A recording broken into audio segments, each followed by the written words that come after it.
Just confirm कर लेना sir कि रिकॉर्डिंग शो कर रहा है कि नहीं हुआ है क्या?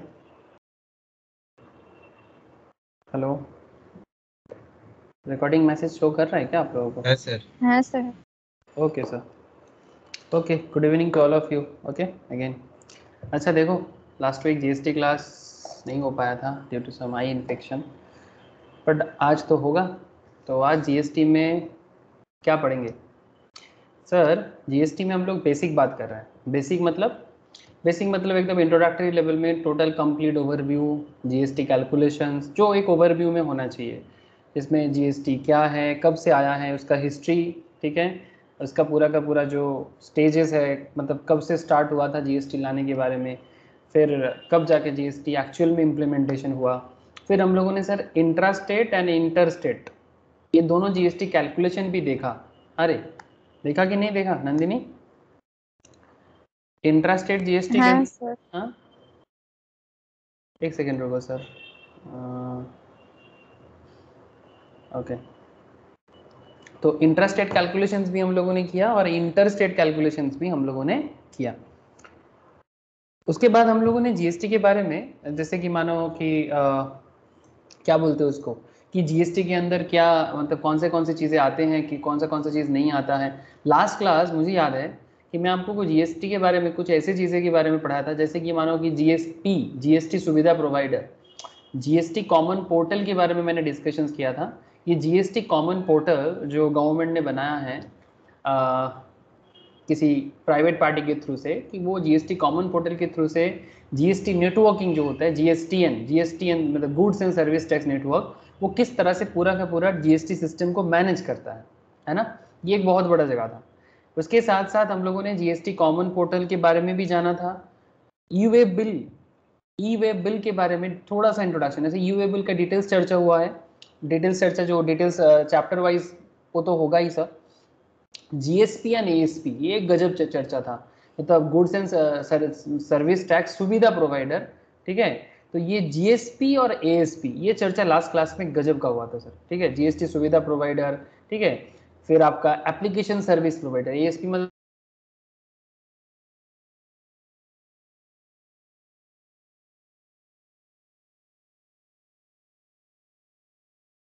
हाँ सर बोला था क्या कंपेंसेशन सेस के बारे में? क्या रे, ये बात ये चर्चा हुआ था क्या लास्ट वीक या नहीं? नहीं हुआ था क्या? आज अगर नहीं हुआ था तो फिर आज बता देंगे आप लोगों को कि ये कंपेंसेशन सेस होता क्या है। बहुत वाइटल पॉइंट है सर कंपेंसेशन सेस। तो वेट एंड वॉच सर कि कंपेंसेशन सेस का पूरा डिटेल्स बोलेंगे। साथ में आज आपको मैं जीएसटी का कॉन्स्टिट्यूशनल प्रोविजंस के बारे में बात करूंगा। कॉन्स्टिट्यूशनल प्रोविजन मतलब ये जो हमारा कॉन्स्टिट्यूशन है ना, कॉन्स्टिट्यूशंस तो सारा का सारा लॉ का मतलब क्या बोले सर हब है, मतलब जो देश में चलता है वो सब कुछ कॉन्स्टिट्यूशंस में होता है। ऐसे जनरल लॉ का एक पेपर होता है जूरिस्प्रूडेंस का, वहाँ पर कॉन्स्टिट्यूशंस के बारे में आप लोगों को पढ़ाया जाता है।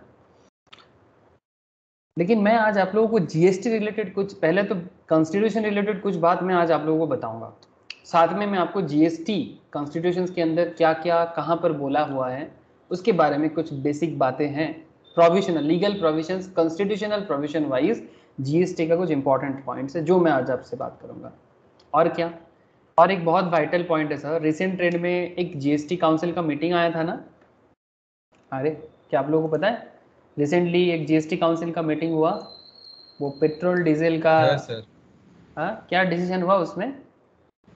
স্যার এই মুহূর্তে পেট্রোল ডিজেলটাকে জিএসটির মধ্যে সাবজুম করবে না বলছে।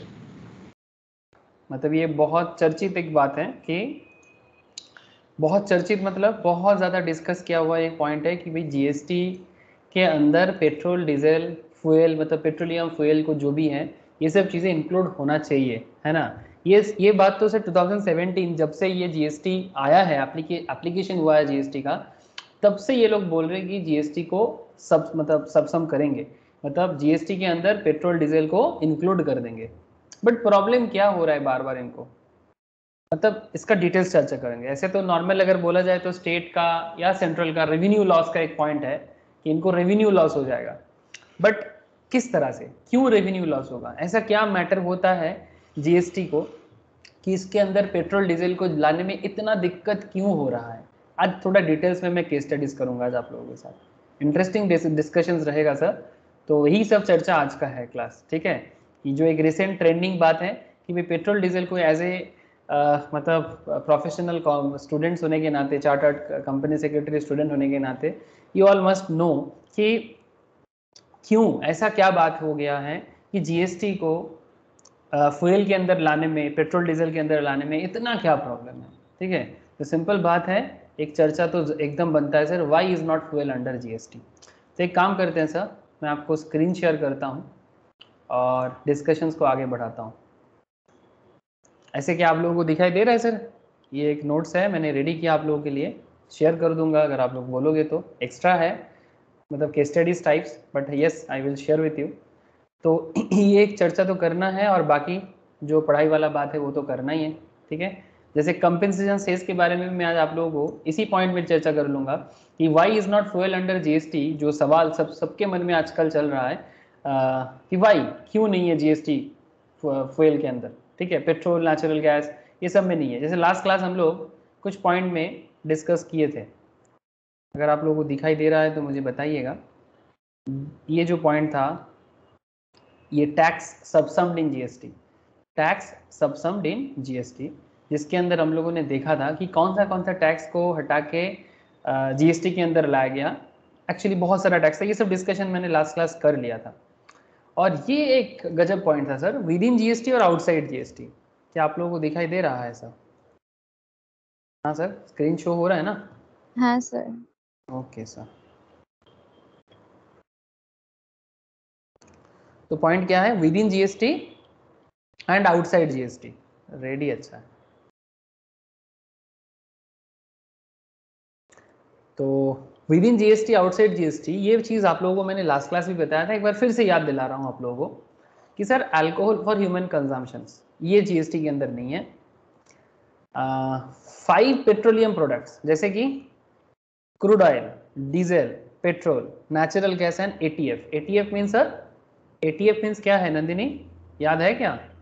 बोल, एटीएफ मतलब क्या है? मोने नहीं। उन्हें नहीं, किसी को याद है? बोलो ना सर अगर याद है तो। एटीएफ मीन्स क्या है? Aviation turbine fuel. क्या तौथा बोलने जा रहा था क्या, तौथा या ज्योति? अरे बोलो। सर आपने आगे बोले दिए sir. Sorry sir, sorry sorry, मैं पहले बोल दिया, सॉरी। मैं सोचा कि जवाब आने में किसी कारण से देरी हो रहा है इसलिए बोल दिया। ओके, तो एविएशन टरबाइन फ्यूल बेसिकली जो एरोप्लेन वगैरह चलता है उसके लिए जो जलानी, मतलब जो फ्यूल यूज़ होता है, that is called aviation turbine fuel. तो ये सब जीएसटी नहीं है सर, जीएसटी के अंदर नहीं है। बट कहने का मतलब ये है कि इसको जीएसटी के अंदर लाने के लिए बहुत ज़्यादा बातचीत चल रहा है, स्पेशली रिसेंट ट्रेंड में पेट्रोल डीजल का प्राइस जिस तरह से बढ़ा है। ऐसे पेट्रोल का, डीजल का रिसेंट प्राइस क्या चल रहा है? हाँ सर, कोलकाता मार्केट या फिर दिल्ली, बॉम्बे, कितना चल रहा है? 101 आज का प्राइस है कोलकाता का क्या? यस, पेट्रोल प्राइस कोलकाता 101, मतलब ऑलमोस्ट 100 চলছে এখানে। 100, ओके ठीक है, 100 रुपया चल रहा है, ठीक है। तो कहने का मतलब ये है कि ये 100, 101, 102 इस तरह का जो रेट है ये थोड़ा सा सभी को पिंच कर रहा है ऑब्वियसली। फ्यूल प्राइस बहुत ज़्यादा है, बट सवाल यही है सर कि ये फ्यूल प्राइस को कम करने, मतलब करने में क्या दिक्कत हो रहा है गवर्नमेंट को? हाँ, ऐसे अगर मैं आपको फ्यूल प्राइस पे बात तो करूँगा, बट इससे पहले वही मैं एक बार आपको दिखा रहा हूँ कि ये सब चीज़ों में जीएसटी लाने से अच्छा होता, गवर्नमेंट चाहता भी है, काउंसिल का इच्छा भी है कि इन फ्यूचर धीरे धीरे ये सब चीज़ों में जीएसटी के अंदर इंक्लूड कर दिया जाए। बट प्रॉब्लम क्या है, इंक्लूड क्यों नहीं कर पा रहे हैं? क्या एक बिग क्वेश्चन है कि नहीं? अरे एक बहुत बड़ा सवाल है कि नहीं आप सबके सामने कि भाई प्रॉब्लम क्या है इसमें, कि सेंट्रल गवर्नमेंट, स्टेट गवर्नमेंट में ऐसा क्या प्रॉब्लम हो रहा है कि ये लोग इंक्लूड नहीं कर पा रहे हैं? जीएसटी करने से क्या हो जाएगा? बहुत सारा क्वेश्चन का जवाब मैं आप लोगों को बताऊंगा। अच्छा, entertainment tax levied by local bodies, ये भी एक है, इसके बारे में कुछ अभी चर्चा नहीं है, लोकली रहेगा। टोबैको, इसके बारे में भी लोकली है, अभी भी रहेगा, बिकॉज एक्स्ट्रा टैक्स मिलता है गवर्नमेंट को, स्टेट को स्पेशली। अच्छा, power to tax remains within state. अच्छा, अल्कोहल में स्टेट के हाथ में है। स्पेशल बात जो है, GST council to decide the date from which GST will be applicable. Even recently एक मीटिंग भी हुआ था, जो आप लोगों को मैंने अभी बोला। कब हुआ रे रिसेंट मीटिंग? जीएसटी का रिसेंट मीटिंग हुआ ना सर 1-1.5 सप्ताह आगे হয়েছে। हाँ, एक हफ्ता। 43rd जीएसटी काउंसिल मीटिंग था। ठीक है, आप जीएसटी काउंसिल के साइड में जाके भी चेक कर सकते हो। ठीक है, ये मैंने जीएसटी काउंसिल के साइड में जाके चेक कर रहा हूँ। ये 42nd मीटिंग हुआ था, यहाँ पर आप देख सकते हो, ये हुआ था 2020 में। और ये जो रिसेंट मीटिंग है, मतलब कौन से मीटिंग में कौन से एजेंडा के बारे में डिसीजंस लिया गया है, you will get everything. Even आपको क्या क्या मिल जाएगा यहाँ पर, मिनट्स ऑफ मीटिंग। एकदम हमेशा अपडेट रहो सर, हमेशा अपडेट रहो। जो जानना ज़रूरी है आपके लिए, वो सारे के सारे चीज़ों के लिए आप हमेशा अपडेट रहो, तभी ना प्रोफेशनल बनोगे सर। ठीक है, तो जीएसटी काउंसिल का मतलब किसी कहाँ पर मिलेगा, मैं आपको सोर्स बता रहा हूँ कि जहाँ मिलना चाहिए वो जगह आप देख लो, और इधर जाके जो भी रिसेंट अपडेट है अबाउट जीएसटी, चाहे एग्जाम में ये सब हर चीज़ का अमेंडमेंट नहीं आएगा। ठीक है, बट आपको समय के साथ तो कम से कम चलना चाहिए सर। ठीक है, समय के पीछे नहीं चलना है। क्या है सर, क्या बोलते हो? समय के पीछे चलना चाहिए कि समय के साथ चलना चाहिए? ज्योति, आपका क्या ख्याल है? ज्योति का आवाज नहीं आ रहा है। Okay, Anuj and Neel, good evening sir. Good evening sir. Good evening sir, good evening. Good evening sir. Good evening Neel, good evening. Okay, तो अगर आपको किसी भी जीएसटी मीटिंग में कुछ भी जानना हो, just visit GST council website and you will get agenda, decisions, minutes. Minutes क्या होता है? पूरा का पूरा मीटिंग का एक शॉर्टर वर्जन में लिखा रहता है, आप मिनट्स फॉलो कर सकते हो डाउनलोड करके। ठीक है, तो यहाँ पर लेटेस्ट जो हुआ था 43rd का, अभी तक डेटा अपलोड नहीं है। 43rd जीएसटी काउंसिल का जो मीटिंग हुआ है उसका डेटा अभी तक अपलोडेड नहीं हुआ है, कुछ ही दिन में आपको मिल जाएगा। ठीक है, मतलब मैं बेसिकली इसलिए बोल रहा हूँ बिकॉज ये फ्यूल अंडर जीएसटी के बारे में एक बहुत बड़ा डिसीजंस लिया गया, और डिसीजंस क्या है वी ऑल नो कि पेट्रोल डीजल को अभी भी इंक्लूड नहीं किया गया, जो हम लोग लास्ट वीक क्लास में भी पढ़े थे, है ना, प्रीवियस लेक्चर्स में भी हम लोगों ने पढ़ा था कि ये कहाँ गया हमारा नोट्स, ये कि petrol diesel, crude oil, petrol, natural gas, ये सब में जीएसटी नहीं है।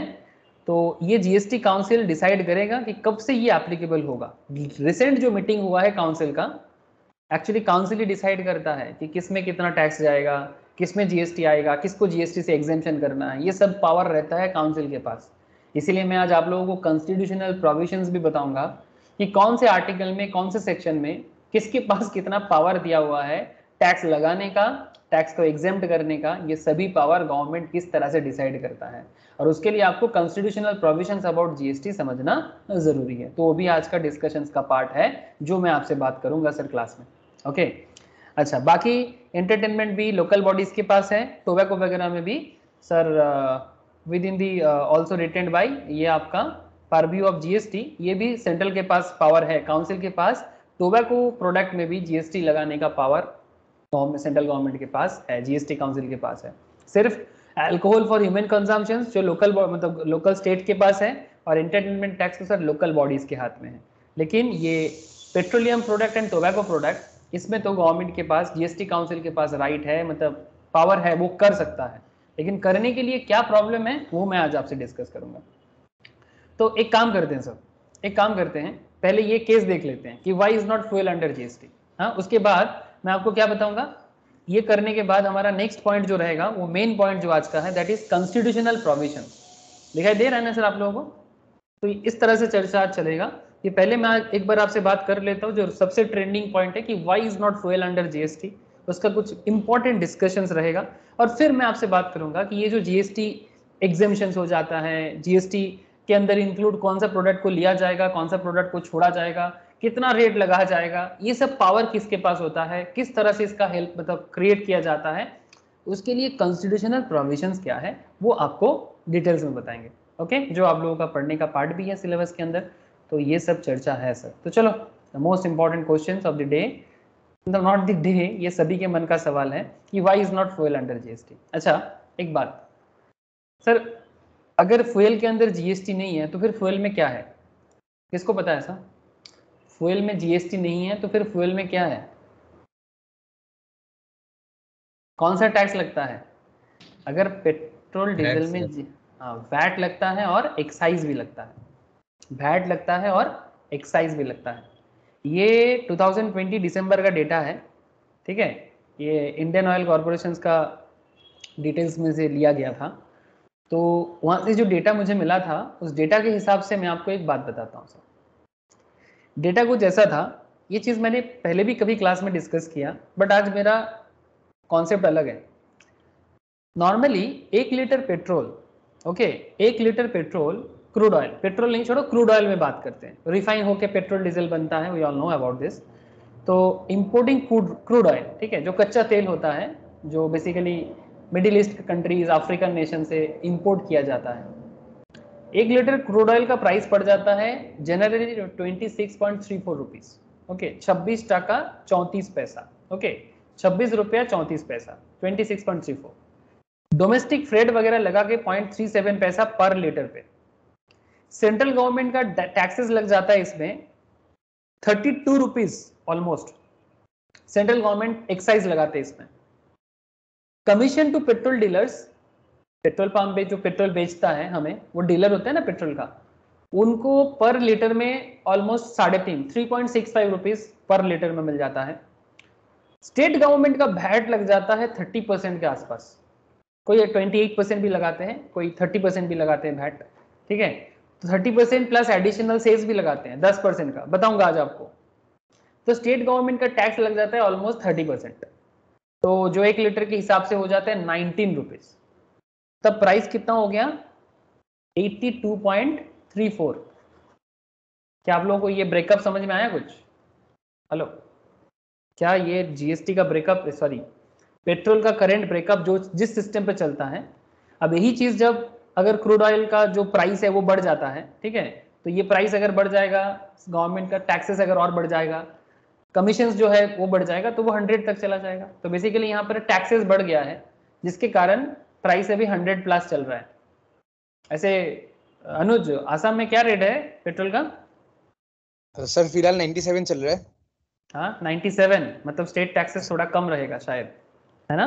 हाँ स्टेट टैक्सेस थोड़ा कम है तभी, ठीक है। तो जहाँ पर स्टेट टैक्स थोड़ा ज्यादा, सेंट्रल का तो फिक्स्ड है, वो तो स्टेट कुछ नहीं कर सकता। पहले 102 था, फिर हाँ घटा के अभी वो 97 किया, मतलब 5 रुपए कमाया था बीच में। यस, कोलकाता में 100 चल रहा है, जैसे कि मुझे तौथा ने बताया। तौथा 100 ना? कलकत्ता से 100 ही नहीं लो। यस, तो कोलकाता में 100 चल रहा है, जैसे कि तौथा ने बताया। ऐसे ऑफिशियल में नेट में चेक किया तो बताया 101, तो कोई बात नहीं, मैटर को समझो अभी। तो ये 82 2020 दिसंबर का डेटा है, और करेंटली जो मैं बोल रहा हूँ वो 100 का डेटा है। ज्योति को अगर मेरा आवाज आ रहा है तो मणिपुर में क्या रेट चल रहा है? ज्योति, ज्योति है? ज्योति का आवाज नहीं आ रहा है, तो फिर मणिपुर का भी पता चल जाता सर अभी, ठीक है। तो फिर एक चीज तो समझ में आ ही रहा है सर कि पेट्रोल का प्राइस करेंटली क्या टैक्स स्लैब के हिसाब से तय होता है। और मेन जो है एक पॉइंट तो आपको समझ में आ ही रहा है कि अगर 1 लीटर पेट्रोल का प्राइस 82 रुपीज है, तो आप ऑलमोस्ट 32 इधर 19 इधर, मतलब 32 19, मतलब आप 50 रुपीज तो टैक्स ही पेमेंट करते हो, है ना सर? 100 रुपये का अगर पेट्रोल प्राइस है तो आप 50 रुपीज टैक्स पे करते हो, ये सर नो? 50% टैक्स है क्या रे? ये बात कुछ समझ में आ रहा है? 100 टका का पेट्रोल खरीदते हो तो 50% टैक्स ही पे करते हो ना? हेलो, हाँ सर। तो ये बात तो समझना पड़ेगा कि 100 रुपये के पेट्रोल में 50% टैक्स में चला गया। अब यहीं पर खेल है साहब कि क्या इसको जीएसटी के अंदर लाके कंज्यूमर का बर्डन कम किया जा सकता है? यस, क्वेश्चन मतलब आंसर इज यस, कि कम किया जा सकता है, बट वाई, मतलब क्यों नहीं हो रहा है? मेरा कहने का मतलब है वाई नॉट देन, कर क्यों नहीं रहा है? रिसेंट मीटिंग में भी कैंसिल कर दिया, रिसेंट मीटिंग में भी कैंसिल कर दिया। अगर आप रिसेंट मीटिंग का न्यूज़ देखते हो, मैं जस्ट लिखूंगा यहाँ पर गूगल में GST council meet, recent meeting का न्यूज़ अगर आप देखोगे क्या लिखता है? अच्छा, ये बताया जा रहा है सर एक हफ्ता पहले कि अगर जीएसटी मतलब जीएसटी काउंसिल के मीटिंग में ये भी डिसाइड हुआ था कि अगर जीएसटी इंक्लूड होता तो शायद डीजल का कॉस्ट 75, सॉरी पेट्रोल का कॉस्ट 75, डीजल 68 पर लीटर में आ सकता है, ठीक है। लेकिन रिसेंट मीटिंग में ये पता चला कि करेंटली पेट्रोल डीजल को इंक्लूड नहीं किया जाएगा, ठीक है। अब वही केस मैं आपसे थोड़ा डिस्कस कर रहा हूँ। Good evening Rishabh.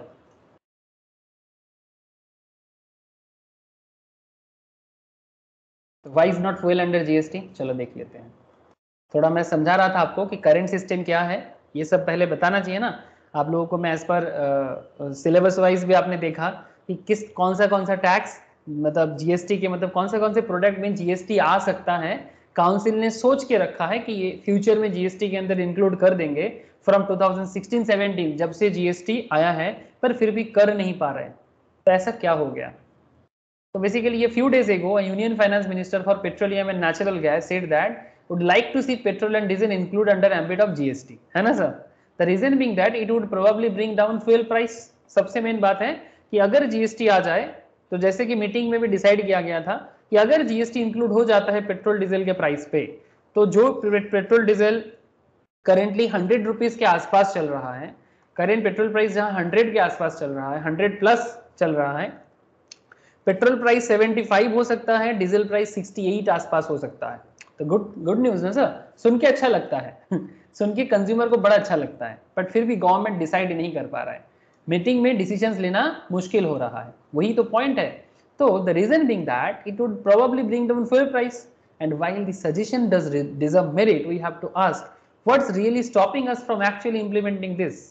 सबसे बड़ा सवाल कि पेट्रोल डीजल को इंक्लूड मतलब पेट्रोल डीजल के अंदर जीएसटी इंक्लूड करने में क्या प्रॉब्लम हो रहा है, ठीक है। सो यही आज का क्लास का डिस्कशन है, टुडेज क्लास। ओके, तो ये एक बहुत बड़ा बात है जो मैं आज डिस्कस आप लोगों से करने के लिए, एक्चुअली मैं लास्ट वीक ही सोचा था, बट मेरा वो आई इन्फेक्शन के कारण मैं नहीं ले पाया था।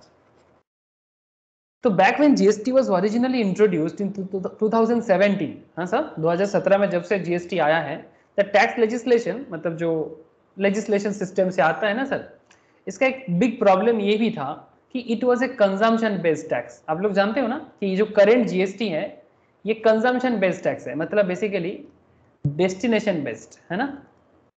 Consumption based means destination based, मतलब जो कंट्री कंज्यूम करता है, सपोज मानो कि मेरे को चाय पीना है, ठीक है, तो वेस्ट बंगाल को चाय पीना है, तो चाय कहां से आएगा?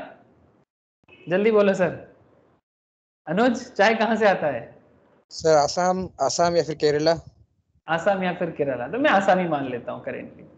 तो वेस्ट बंगाल में अगर वेस्ट बंगाल में चाय होता है Darjeeling area, but it's a very छोटा सा एरिया है, बहुत बड़ा ज्यादा चाय तो नहीं होता। तो आसाम से चाय वेस्ट बंगाल में आएगा, प्रोडक्शन कर रहा है आसाम, ठीक है, लेकिन कंज्यूम कर रहा है कौन? कोलकाता या वेस्ट बंगाल। तो यहाँ पर कॉन्सेप्ट ये है कि टैक्स कलेक्शन किसको होगा? टैक्स कलेक्शन डेस्टिनेशन स्टेट को होगा, मतलब जो स्टेट कंज्यूम कर रहा है उसको टैक्स मिलेगा। ये इसका एक प्रॉब्लम भी है, मतलब इसमें प्रॉब्लम उसको ज्यादा है जो स्टेट्स मैन्युफैक्चरिंग में ज्यादा अच्छा है, मतलब जिसका मैन्युफैक्चरिंग एरिया अच्छा है उनको प्रॉब्लम है। मतलब ये एक देखो सर, हर चीज का एक पॉजिटिव साइड नेगेटिव साइड होता है ना। करेंट जीएसटी का ये एक प्रॉब्लम भी है कि ये डेस्टिनेशन बेस्ड है, और डेस्टिनेशन बेस्ड में प्रॉब्लम है प्रोडक्शन स्टेट को लॉस हो जाता है। बात समझ रहे हो सर? प्रोडक्शन स्टेट को लॉस हो रहा है। हाँ बोलो सर लॉस मतलब सर यहाँ पे जिस रेट में हम लोगों को मिलता है सर वहां से बहुत ज्यादा एक्सपेंसिव होता है कोलकाता में सेम चीज। हाँ वो तो है ही। आसाम की तू तो प्रॉफिट का उसका बात कर रहा है, तू तो प्रॉफिट का हाँ बात कर रहा है, मैं प्रॉफिट का बात नहीं कर रहा हूँ। It's not about profit. तो ये बिजनेस का बात नहीं कर रहा हूँ, देख बिजनेस का बात नहीं कर रहा है, ये जीएसटी कलेक्शन का बात चल रहा है। जीएसटी में क्या होता है, ये हम लोग बेसिक प्रीवियस 3-4 क्लासेस में ये बात कर रहे थे ना तथा, अरे कि जीएसटी डेस्टिनेशन बेस्ड होता है, और जो स्टेट को एक्चुअली जो स्टेट कंज्यूम करता है टैक्स कलेक्शन उसी को होता है। मतलब तुम्हारे आसाम से तुम हाँ सर। टी वेस्ट बंगाल को भेजोगे, ठीक है, तुम्हारे आसाम से टी वेस्ट बंगाल को तुम बेसिकली सेल करोगे, तो हिसाब क्या लगता है, टैक्स किस कलेक्शन किसको होना चाहिए था? कॉमन सेंस क्या कहता है? आसाम को होना चाहिए था, बट करेंट जीएसटी सिस्टम जो है वो इस सिस्टम से नहीं चलता है, वो डेस्टिनेशन बेस्ड में है। जो स्टेट कंज्यूम करता है उसी को कलेक्शन मिलेगा। सर ये तो सुनने में थोड़ा गजब लग रहा है ना, बट यही सिस्टम लागू हुआ है बिकॉज कुछ रीजंस है, इसमें थोड़ा सुविधा भी मिला था मैक्सिमम स्टेट में, तो इसीलिए गवर्नमेंट ने भी यही अप्लाई किया था। बट इसमें प्रॉब्लम उस स्टेट्स को हो जाता है जहां पर प्रोडक्शन ज्यादा होता है, बिकॉज उनका, क्योंकि मेरा प्रोडक्ट अगर किसी स्टेट में मैन्युफैक्चरिंग ज्यादा है तो वो स्टेट को तो लॉस हो जाएगा। जो स्टेट लेस मैन्युफैक्चरिंग में है, लेस प्रोडक्शन में है, वो स्टेट को कोई प्रॉब्लम उतना नहीं है। मिक्स्ड अप है ना हमारे देश में। तो अब पूरा केस को पहले सुनो, पूरा केस पहले স্যার सुनो। কম্পেনসেশন শেষ পায় তো স্টেটগুলো যাদের কম एग्जैक्टली থাকে। Exactly, thank you sir. Compensation से सही है, जो लास्ट क्लास में मैं डिस्कस आप लोगों से नहीं किया था, ठीक है, वही वाला चर्चा मैं आज करूंगा। कंपेंसेशन सेस का भी एक बहुत बड़ा एरिया है, जो जो प्रोडक्शन स्टेट्स है ना, क्योंकि उसको लॉस होता है तो गवर्नमेंट को ना कंपेंसेशन सेस देना पड़ता है। किसको? सेंट्रल गवर्नमेंट देता है स्टेट गवर्नमेंट को कंपेंसेशन सेस। ये एक पॉइंट मैं लास्ट क्लास में आप लोगों को बस पॉइंट बताया था, डिटेल्स नहीं बोला था। कंपेंसेशन सेस दिया जाता है। डिस्कस करता हूं सर, अभी डिस्कस करता हूं। देखो तो पूरा खेल एक बार देख लो। तो फॉर इंस्टेंस, तो meaning states with higher consumption figure, जो स्टेट ज्यादा कंज्यूम करता है were ideally expected to benefit more than producer states. For instance, Karnataka would collect taxes on biscuits consumed in its states even if the biscuits were manufactured in Tamil Nadu. Biscuits manufacture हुआ है तमिलनाडु पे, but biscuits पहुंचा, consume किसने किया? कर्नाटका ने। तो tax किसको मिलेगा? कर्नाटका को, ना कि तमिलनाडु को। And for the states like Tamil Nadu this was no go. Tamil Nadu को यहाँ पर कोई टैक्स कलेक्शन नहीं हुआ बिकॉज वो प्रोड्यूसर स्टेट्स है, but this current GST system producing states को जीएसटी कलेक्शन नहीं करने देता। ये मेनली मिल जाता है आपका कंज्यूम स्टेट को। तो they had made massive investment on roads, मतलब कौन? जो प्रोड्यूसिंग स्टेट्स हैं वो इन्वेस्टमेंट करता है रोड में, हाईवे में, पोर्ट्स में, इन बिट टू इंसेंटिवाइज मैन्युफैक्चरिंग। वो स्टेट अपना मैन्युफैक्चरिंग को डेवलप करने के लिए बहुत पैसा खर्चा किया है सर। जो स्टेट्स रोड बनाते हैं अच्छे से, पोर्ट बनाते हैं अच्छे से, इसका मतलब क्या? बिकॉज वो मैन्युफैक्चरिंग को बूस्ट करना चाहता है। तो अगर आप मैन्युफैक्चरिंग में इतना पैसा लगाया और उसके बाद आपका टैक्स कलेक्शन भी नहीं हुआ, तो ये आपके लिए अच्छी बात नहीं है। प्रॉफिट तो आप करोगे ही बिजनेस करके, बट टैक्स कलेक्शन से भी तो गवर्नमेंट को इनकम होना चाहिए ना, बिकॉज गवर्नमेंट ही तो बनाते हैं ना रोड, हाईवेज। प्रॉफिट तो बिजनेसमैन को मिलेगा, गवर्नमेंट थोड़ी ना प्रॉफिट लेता है। हाँ सर, प्रॉफिट थोड़ी ना गवर्नमेंट लेता है, प्रॉफिट तो बिजनेसमैन लेगा, जिसको जो एंटरप्रेन्योर है, जो एंटरप्राइज है, वो लेगा। लेकिन गवर्नमेंट को क्या मिलेगा? बिकॉज गवर्नमेंट ही तो इन्वेस्टमेंट करती है रोड में, हाईवे में, पोर्ट में, ये गवर्नमेंट का इन्वेस्टमेंट है, बिकॉज वो मैन्युफैक्चरिंग को बूस्ट करना चाहता है। तो इंडिया में नॉर्मली महाराष्ट्र, तमिलनाडु, ये दोनों ऐसा स्टेट्स हैं जहां पर मैन्युफैक्चरिंग इंडस्ट्री सबसे ज्यादा है, ठीक है। इवन इतना ज्यादा कंपनी है तमिलनाडु और महाराष्ट्र में कि एक आरओसी से मेंटेन नहीं हो पाता। स्टेट भी थोड़ा बड़ा है, बट स्टेट बड़ा होने से क्या होगा? सबसे बड़ी बात है सर, स्टेट तो यूपी भी बड़ा है, राजस्थान भी बड़ा है, बट ये महाराष्ट्र और तमिलनाडु, ये दोनों स्टेट्स में मैन्युफैक्चरिंग एंटिटी भी बहुत है। और मैन्युफैक्चरिंग एंटिटी ज्यादा होने के कारण यहाँ पर एक आरओसी से मेंटेन करना भी मुश्किल होता है। ये बात हम लोग इनकम टैक्स क्लास में भी डिस्कस करते हैं, है ना। आरओसी मतलब कंपनी लॉ क्लास में स्पेशली। आरओसी मतलब रजिस्ट्रार ऑफ कंपनीज, मतलब जहां पर रजिस्ट्री करना पड़ता है कंपनी को जब भी वो आता है। तो कंपनी ज्यादा होने के कारण महाराष्ट्र, तमिलनाडु में दो आरओसी बना हुआ है। नॉर्मली बाकी सभी स्टेट में एक ही आरओसी है सर इंडिया में। ओके, तो कहने का मतलब ये है कि जिस स्टेट्स में मैन्युफैक्चरिंग एंटिटी ज्यादा है, या फिर जिस गवर्नमेंट ने इन्वेस्टमेंट किया रोड में, हाईवे में, पोर्ट्स में, उनको तो चिंता हो जाएगा। तो they had deployed this money in the hopes of extracting a return on their investment by claiming taxes at the point of origin, है ना। पॉइंट ऑफ ओरिजिन मतलब जो पहले सिस्टम था वैट में, कि भाई मेरे कंट्री से, मेरे स्टेट से जा रहा है सर, प्रोडक्शन होके जा रहा है, तो फिर मेरे को टैक्स कलेक्शन होगा। यही सोच के कर किया है। Where the goods were being manufactured, जहां पर गुड्स बन रहा है, जैसे कि तमिलनाडु, महाराष्ट्र जैसे स्टेट जहां पर मैन्युफैक्चरिंग हब बहुत ज्यादा है compare to any other state. However, with GST, this was no longer tenable as tax revenues were being apportioned to consumer states. जो स्टेट कंज्यूम करते हैं उसको मिलता है apportionment में। It would have severely dented their prospect. तो इसमें क्या हुआ? मैन्युफैक्चरिंग स्टेट्स को प्रॉब्लम हो गया ना सर, हाँ बहुत प्रॉब्लम हो गया। अब इस प्रॉब्लम को सॉर्ट आउट करने के लिए ध्यान से सुनिएगा सर, पूरा का पूरा पॉइंट फ्यूल प्राइस के अंदर जीएसटी ना आने के साथ कनेक्टेड है, तभी बात चल रहा है कि क्यों फ्यूल के अंदर जीएसटी इंक्लूड नहीं है, क्यों पेट्रोल डीजल में जीएसटी इंक्लूड नहीं है। उसके पीछे एक बहुत बड़ा राज यही है, एक बहुत बड़ा राज है जो आपको पता चल जाएगा आज।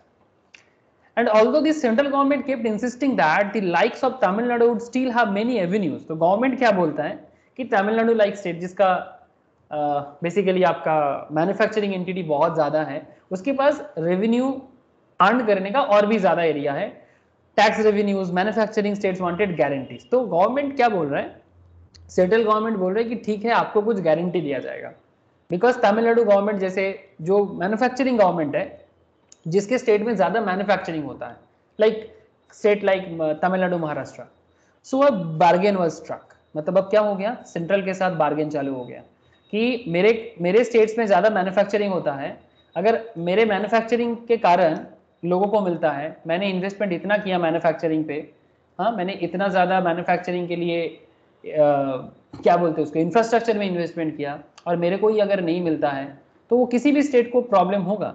तो इसी पॉइंट में क्या हो जाता है सर, कि जो स्टेट गवर्नमेंट है ना सर, जो स्टेट गवर्नमेंट है जहाँ पर मैन्युफैक्चरिंग हब ज़्यादा है, जैसे कि महाराष्ट्र, तमिलनाडु जैसे स्टेट्स, ये लोग सेंट्रल के साथ बार्गेन में आ गया। बात समझ रहे हो सर? हेलो, ये रहा आपका तमिलनाडु, ये रहा आपका महाराष्ट्र, ओके। ऐसे स्टेट जहाँ पर मैन्युफैक्चरिंग ज़्यादा होता है, इनको लॉस होना चालू हो जाएगा अगर नॉर्मल सिस्टम रहेगा तो, बिकॉज ये लोग मैन्युफैक्चरिंग में अच्छा है, ये लोग प्रोडक्शन में अच्छा करता है, तो यहाँ से। लेकिन अगर वेस्ट जैसे कि मानो states like Jharkhand, states like Bihar, जहाँ पर मैन्युफैक्चरिंग नहीं है, ये लोग कंज्यूम करते हैं, ये लोग कंज्यूम करेगा लेकिन इस गवर्नमेंट को टैक्स कलेक्शन होगा, ये लोग कंज्यूम करेगा बट इसको टैक्स कलेक्शन ज़्यादा होगा। तो states like Tamil Nadu, Maharashtra government के साथ क्या किस पे आ गया सर, बार्गेन पे आ गया। किस बार्गेन? कि क्योंकि मेरा लॉस हो रहा है तो फिर आप मुझे कंपेंसेट करो। कुछ बात समझ में आ रहा है सर? हेलो, क्योंकि मेरा लॉस हो जाएगा तो आप मेरे को कंपेंसेट करो।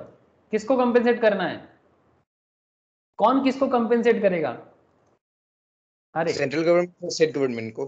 सेंट्रल गवर्नमेंट कंपेंसेट करेगा वो गवर्नमेंट को जो मैन्युफैक्चरिंग में अच्छा है और जिसको करेंट डेस्टिनेशन बेस्ड के कारण लॉस हो रहा है। मतलब स्टेट्स लाइक तमिलनाडु, महाराष्ट्र जैसे स्टेट्स को कंपेंसेट करना पड़ेगा। वेस्ट बंगाल भी मैन्युफैक्चरिंग में अच्छा है, इसे भी करना पड़ सकता है, ठीक है। तो इनको कंपेंसेट देना पड़ेगा न्यू दिल्ली को, बेसिकली सेंट्रल गवर्नमेंट को। अब सेंट्रल गवर्नमेंट इतना पैसा कंपेंसेट करने का पैसा कहाँ से लाएगा, ये एक बहुत बड़ा बात है सर, कि सेंट्रल गवर्नमेंट को ये कंपेंसेशन का पैसा कहाँ से मिलेगा। तो चलो सर आगे का स्टोरी सुनो। सो मैन्युफैक्चरिंग स्टेट्स क्या मांग लिया सर? गारंटी मांग लिया। So bargain start, the centre promise to compensate them until they could work out alternative. जब तक अल्टरनेट नहीं मिलता तब तक ये सिस्टम चलेगा, मतलब कंपेंसेशन सेस चलेगा। The idea was to create a projection for 5 year and tally it with actual GST revenues. 5 साल का प्रोजेक्शन करो और कितना जीएसटी रेवेन्यू आ रहा है वो देखो। Each year states tax revenue was expected to grow at 14%। ये देखा जाता है कि हर साल जिस तरह से बिजनेस का डेवलपमेंट है इंडिया में, बिजनेस का डेवलपमेंट है, प्रोडक्शन का डेवलपमेंट है, मेक इन इंडिया का इनिशिएटिव है, तो इसके हिसाब से देखा जाता है कि एवरी ईयर 14% करके जीएसटी कलेक्शन स्टेट को बढ़ता है सर। बात समझ में आ रहा है? एवरी ईयर जीएसटी रेवेन्यू बढ़ता है 14%। तो state tax revenue was expected to grow 14% from the base 2015-16, मतलब 15-16 को बेस मान के। And then if actual collection fails short of these projections, the center promised to make up this shortfall. अगर actual collection 14% से नीचे जाता है, ठीक है, ये प्रोजेक्शन से अगर नीचे चला जाता है किसी कारण से, तो फिर वो उसको फुलफिल कौन करेगा? सेंट्रल गवर्नमेंट करेगा। बात कुछ समझ में आ रहा है sir? The center promised to make up the shortfall. To this end, they created a GST compensation fund. इसके लिए वो क्या किया? GST compensation fund बनाया and began extracting assess a tax over and above GST. मतलब GST के ऊपर और extra GST company to company, business to business उन्होंने लगाया। तो वो जैसे कि किस तरह का प्रोडक्ट में, नॉर्मली टोबैको प्रोडक्ट में, ठीक है, ये सब प्रोडक्ट में इसीलिए गवर्नमेंट इतना प्रोमोट करता है, बिकॉज गवर्नमेंट इस देखना टीवी में कुछ भी हो जाए, टोबैको कंपनीज चलता रहता है। क्यों? बिकॉज टोबैको के ऊपर बेस करके पूरा कंट्री का इकोनॉमी बना हुआ है। आप समझ रहे हो सर? टोबैको इकोनॉमी को बहुत ज्यादा इम्पैक्ट करता है। टोबैको सोशली एक सीन गुड्स है ना सर? লাক্সারি প্রোডাক্টের উপরেও তো সেস পড়ে না, যেগুলো সবথেকে টপ এন্ডে থাকে। हाँ हाँ हाँ, वो भी है। ये देखो ना, ये तो मैं लास्ट क्लास में बोला भी था, लास्ट क्लास में थोड़ा चर्चा हुआ भी था आप लोगों से। ये देखो, ये GST compensation cess at a specified rate has been imposed under goods and service taxes cess on specified luxury items और demerit goods. Specified luxury like जो लग्जरी कार वगैरह होता है उस तरह का चीज़ों में। पान मसाला, डिमेरिट गुड्स मतलब paan masala, tobacco, soda waters, motor cars, ठीक है, etcetera, computed on value of taxable supply. मतलब उसमें गवर्नमेंट जानबूझ के ज्यादा टैक्स लगाते हैं, सेस लगाते हैं, क्योंकि सेंट्रल गवर्नमेंट को क्या करना है, क्योंकि सेंट्रल गवर्नमेंट को कंपेंसेट करना है स्टेट को, उसको कहां से पैसा आएगा, है ना। तो ये कंपेंसेशन के लिए गवर्नमेंट एक्स्ट्रा टैक्स कलेक्ट कर लेते हैं ये सब प्रोडक्ट में, डिमेरिट गुड से, लग्जरी गुड से। समझ में आ रहा है ना आप लोगों को? हाँ नंदिनी, क्लियर हो रहा है? बोल ज्योति। हाँ सर। Okay sir. तो इस तरह से गवर्नमेंट सेस कलेक्ट करता है एक्स्ट्रा, और वो कंपेंसेशन सेस स्टेट को प्रोवाइड करते हैं जिसका जितना शॉर्टफॉल होता है। तो from the sale of certain products including tobacco they hope to pay states using money from this fund. तो इसी फंड क्रिएट करके सेंट्रल गवर्नमेंट क्या करता है, सेंट्रल गवर्नमेंट को भी कलेक्ट करना है, उसका भी टारगेट है, बिकॉज स्टेट को शॉर्टफॉल करेगा, गारंटी दिया है सेंट्रल ने, तो उसको करना पड़ेगा। और एक स्टेट नहीं है, बहुत सारा स्टेट्स है, स्पेशली जहां पर मैन्युफैक्चरिंग ज्यादा होता है, स्पेशली वैसे स्टेट को तो और करना पड़ेगा। मतलब जिसका जितना शॉर्टफॉल होगा, मतलब ओवरऑल एवरी ईयर 14% करके ग्रो होता है, अगर 14% ग्रोथ नहीं होता है तो फिर एक्स्ट्रा देना पड़ेगा सेंट्रल को। ये एक एवरेज कॉन्सेप्ट है प्रोजेक्शन के हिसाब से, मतलब प्योर कॉस्टिंग का बात है यहाँ पर, मतलब प्योरली फाइनेंशियल कॉस्टिंग किया गया और उसके हिसाब से प्रोजेक्शन बनाया गया। But here is the interesting bit, central government was expecting state tax revenues to grow at 14% when GDP in most states was still languishing in the single digits। Central government सोच रहा है कि हर साल 14% करके GDP growth, मतलब growth होगा, लेकिन India में ऐसे बहुत सारे स्टेट्स हैं जहां पर सिंगल डिजिट जीडीपी है।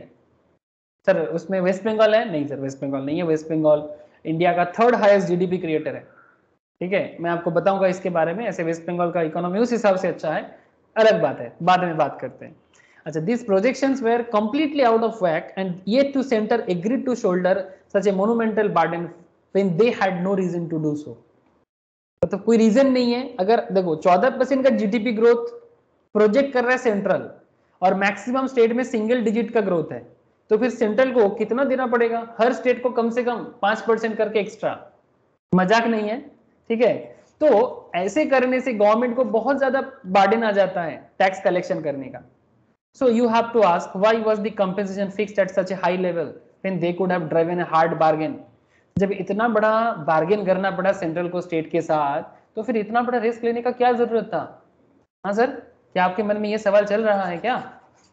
जहां पर देश की जीडीपी, मतलब जहां पर प्रोजेक्शन है 14% का, और बहुत सारे स्टेट्स है, मैक्सिमम स्टेट्स ऐसे हैं जिनका जीडीपी ग्रोथ सिंगल डिजिट में है, मतलब 10% तक भी नहीं पहुंचता, हार्डली 9% ग्रोथ है, जहां गवर्नमेंट का सेंट्रल का प्रोजेक्शन है 14% का।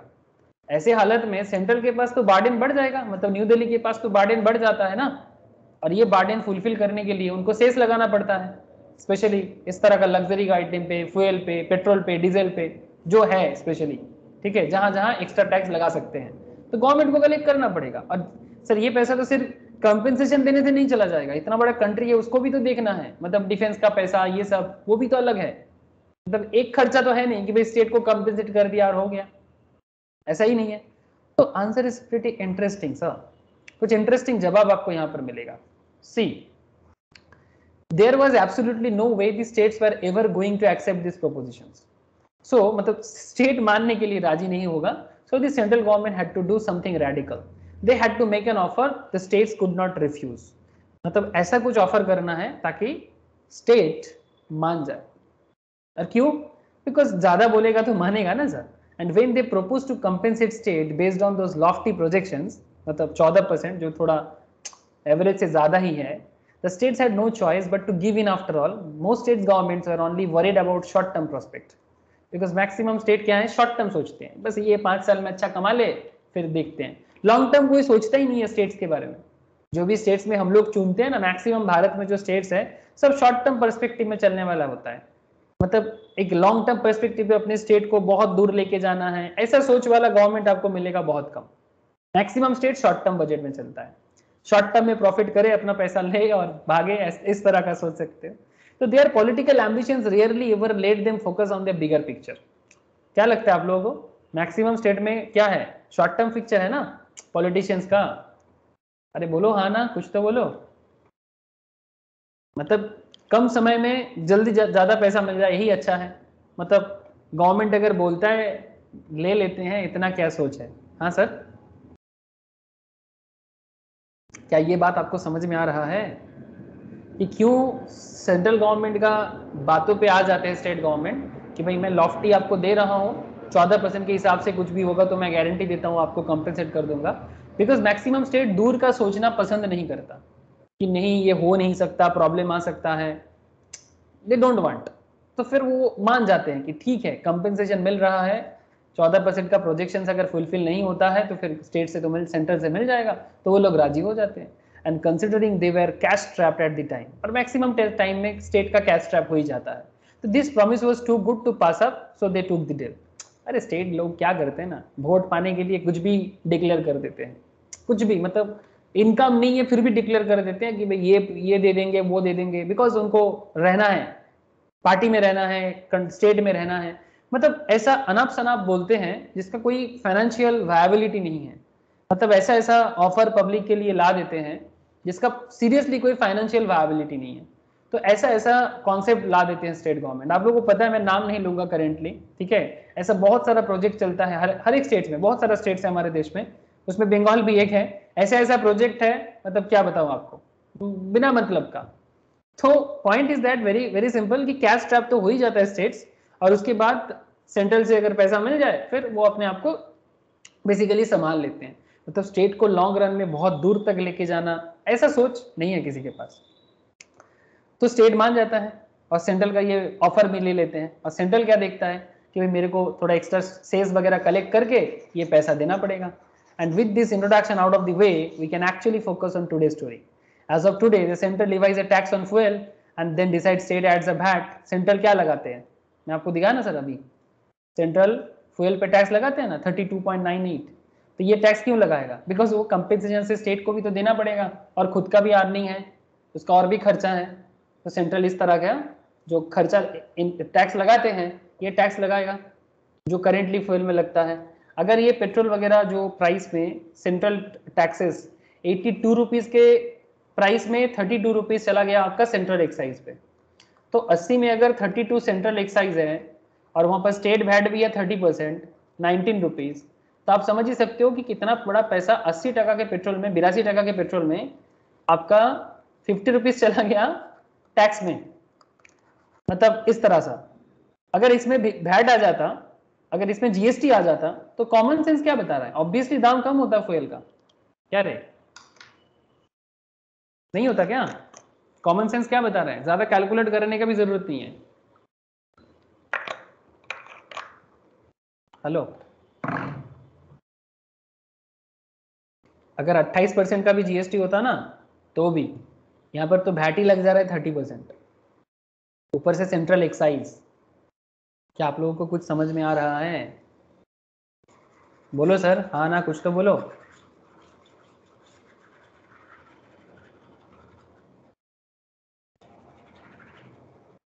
हेलो, क्या मैं कनेक्टेड हूँ आप लोगों से? Yes sir. समझ में आ रहा है या फिर नहीं आ रहा है समझ में? अरे नहीं आ रहा है तो बोलो कि नहीं आ रहा है। हेलो, सर आया है वही तो पूछ रहा हूँ कि अगर कोई पॉइंट समझ में नहीं आ रहा है तो बोलो समझ में नहीं आ रहा है। तो पॉइंट एकदम सिंपल आ रहा है अभी सामने कि जो करेंट प्रॉब्लम है, central levies tax on fuel, excise duty लगा दिया 32 रुपीज का, 82 रुपीज के प्राइस पे, मैं दिसंबर 2020 का डेटा से यूज किया। स्टेट गवर्नमेंट भी लगा दिया, ठीक है, the state can exercise control deciding VAT, almost 30% का वैट रेट है, and it should come no surprise, because state को भी पैसा मिल जाता है तो स्टेट भी अपना पैसा कमा लेते हैं, और स्टेट को भी पैसा चाहिए बिकॉज उसको तो कंपेंसेट भी करना है और इतना बड़ा कंट्री को भी चलाना है। और इनकम टैक्स का तो हालत हम सबको पता है कि कितना कलेक्ट हो जाता है। हाँ, गवर्नमेंट मनी पाइपलाइन देखो ना सर आप लोग बहुत बार, गवर्नमेंट का, सेंट्रल गवर्नमेंट का मनी पाइपलाइन मैंने आपको बहुत बार दिखाया।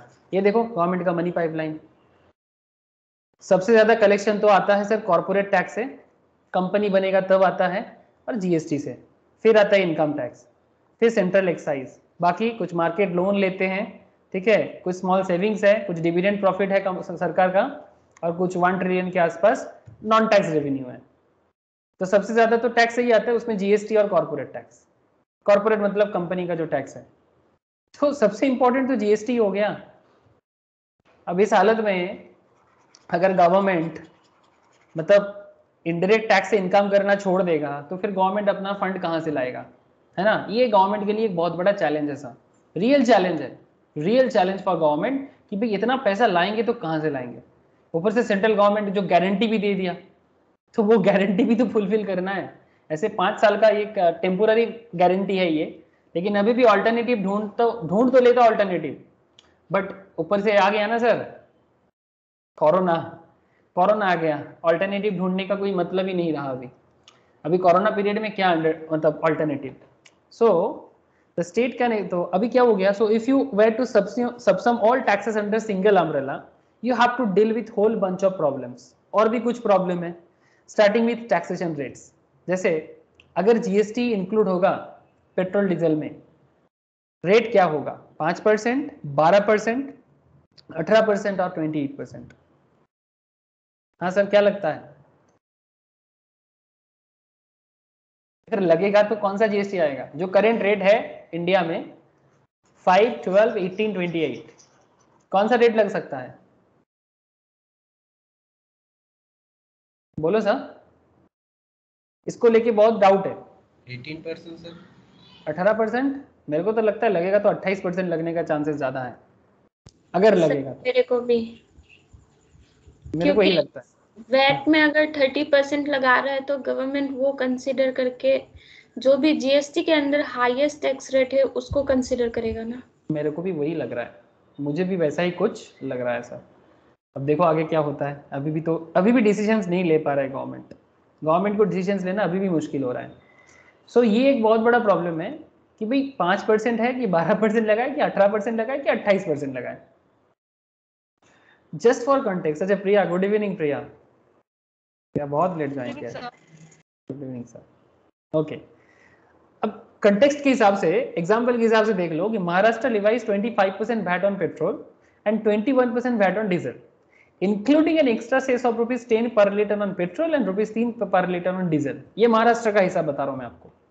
सो they will probably want the highest rates employed, वो यही चाहेगा ना कि मैं 28% लगाऊं, but other states don't charge as much, so they could hypothetically see fuel price rising in their jurisdiction.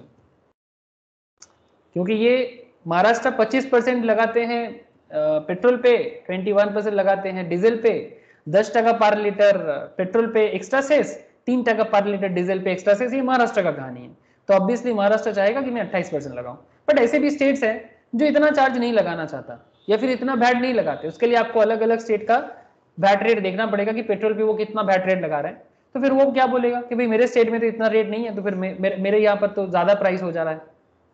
तो इसको लेके एक प्रॉब्लम है, मतलब क्योस कहां हो रहा है। आई होप ये वो समझ रहे हो सर कि कौन सा रेट लगाएगा, इसको लेके स्टेट के बीच में भी एक क्योस है।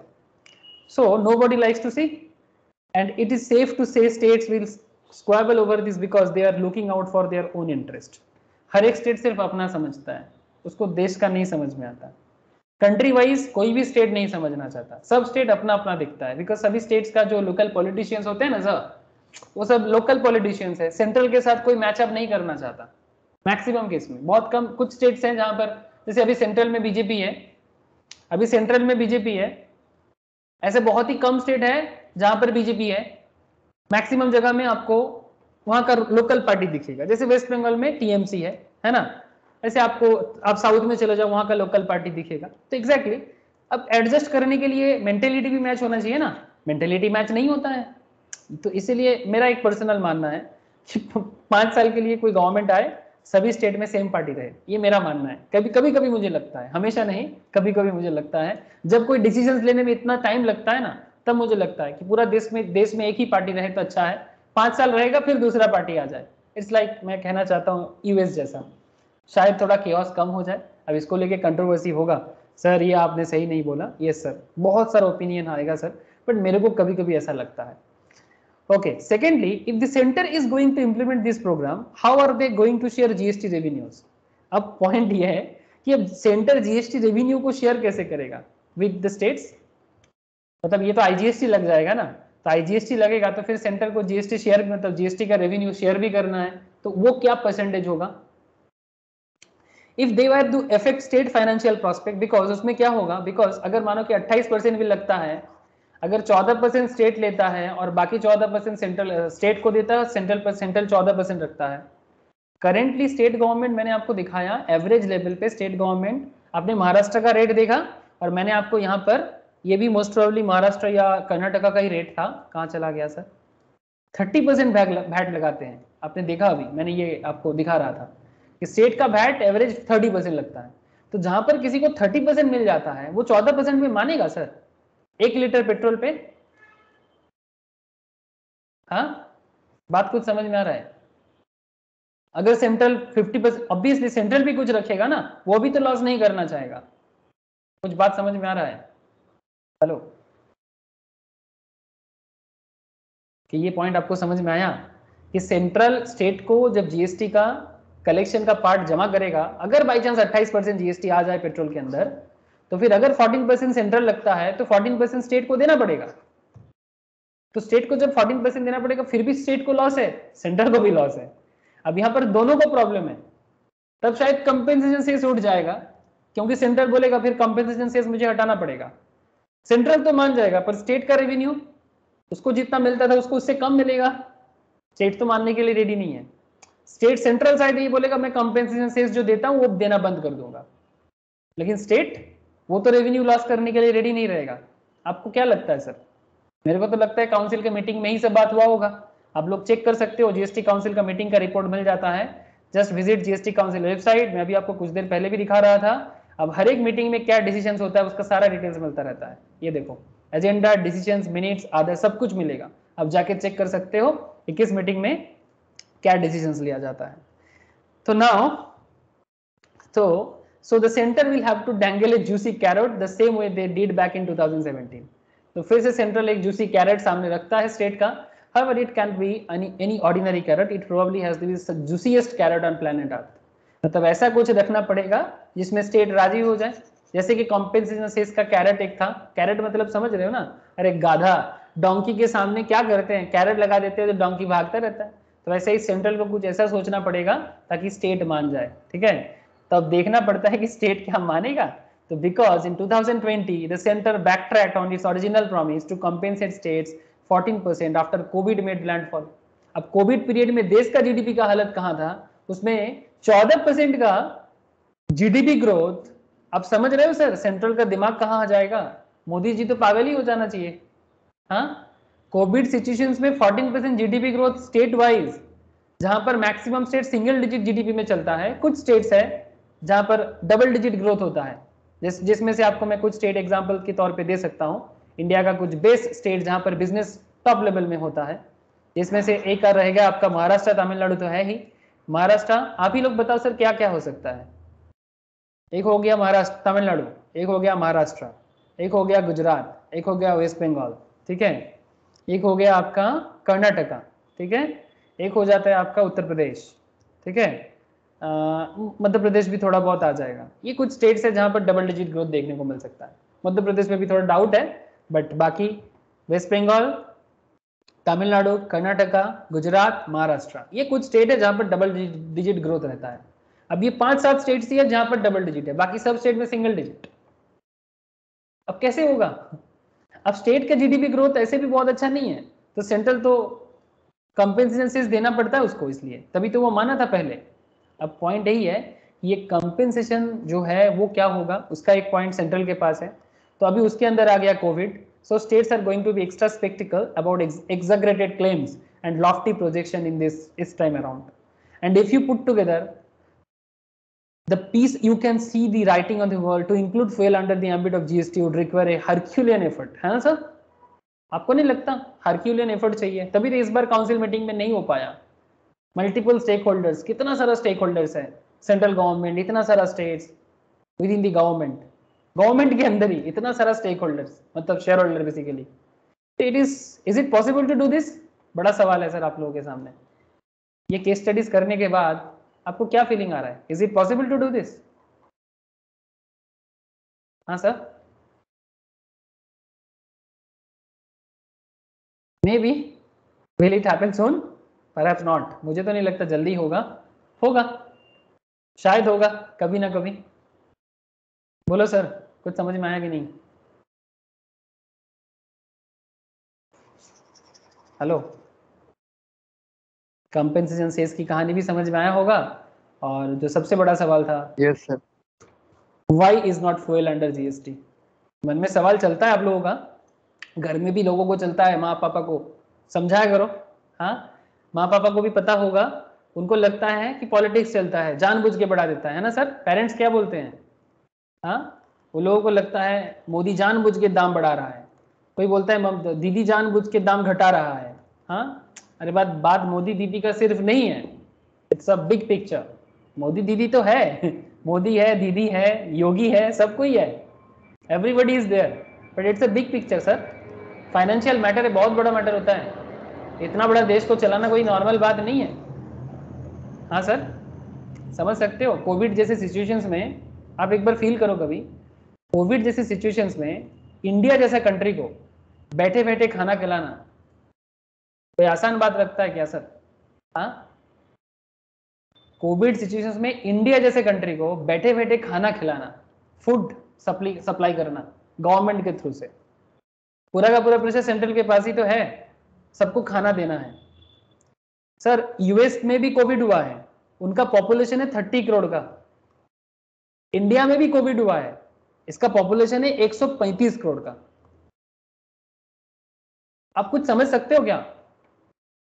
अब क्या करेगा गवर्नमेंट? पेट्रोल प्राइस में ही तो टैक्स लगा के कलेक्ट करेगा, कोई चारा दिख रहा है क्या आपको? 100 प्लस होने के पीछे चारा कुछ समझ में आ रहा है क्या? कहां से लाएगा आप बताओ? अगर पेट्रोल प्राइस में थोड़ा बहुत ऐसे पुराना गवर्नमेंट का कुछ लोन का भी लायबिलिटी है, वो एक रीजन तो है ही, बट इतना बड़ा देश को चलाने के लिए, पैसा लाने के लिए कहां से करेगा ये लोग? तो मतलब क्या बोले सर, मतलब वो होता है ना, मेरे को तो ऐसा लगता है कि और कोई चारा नहीं मिलता है। स्टेट चिल्लाएगा, बस स्टेट को भी पता है कि अगर सेंट्रल ऐसा नहीं करेगा तो स्टेट को भी पैसा नहीं मिलेगा, अगर सेंट्रल ऐसा नहीं करता है तो स्टेट को भी कंपेंसेशन का पैसा नहीं मिलेगा। जैसे दीदी बोलते रहते हैं ना कभी कभी, सेंट्रल पैसा दीजिए ना, सेंट्रल पैसा दीजिए ना। अरे सेंट्रल पैसा देगा कहां से? सेंट्रल वहीं से पैसा देगा जहां से आप भी चाहते हो, बट फिर भी पॉलिटिक्स अपने जगह में है, but financial cause everybody know. हाँ सर, क्या रे, कुछ खेल समझ में आया कि नहीं? अरे आप लोग सर एक्सपर्ट बन रहे हो, आप लोग एक्सपर्ट की तरह ही समझो कि अंदर की खेल क्या है। चलो सर, अभी हम लोग थोड़ा सा क्या पढ़े, अभी थोड़ा कॉन्स्टिट्यूशनल प्रोविजंस में बात कर ले क्या?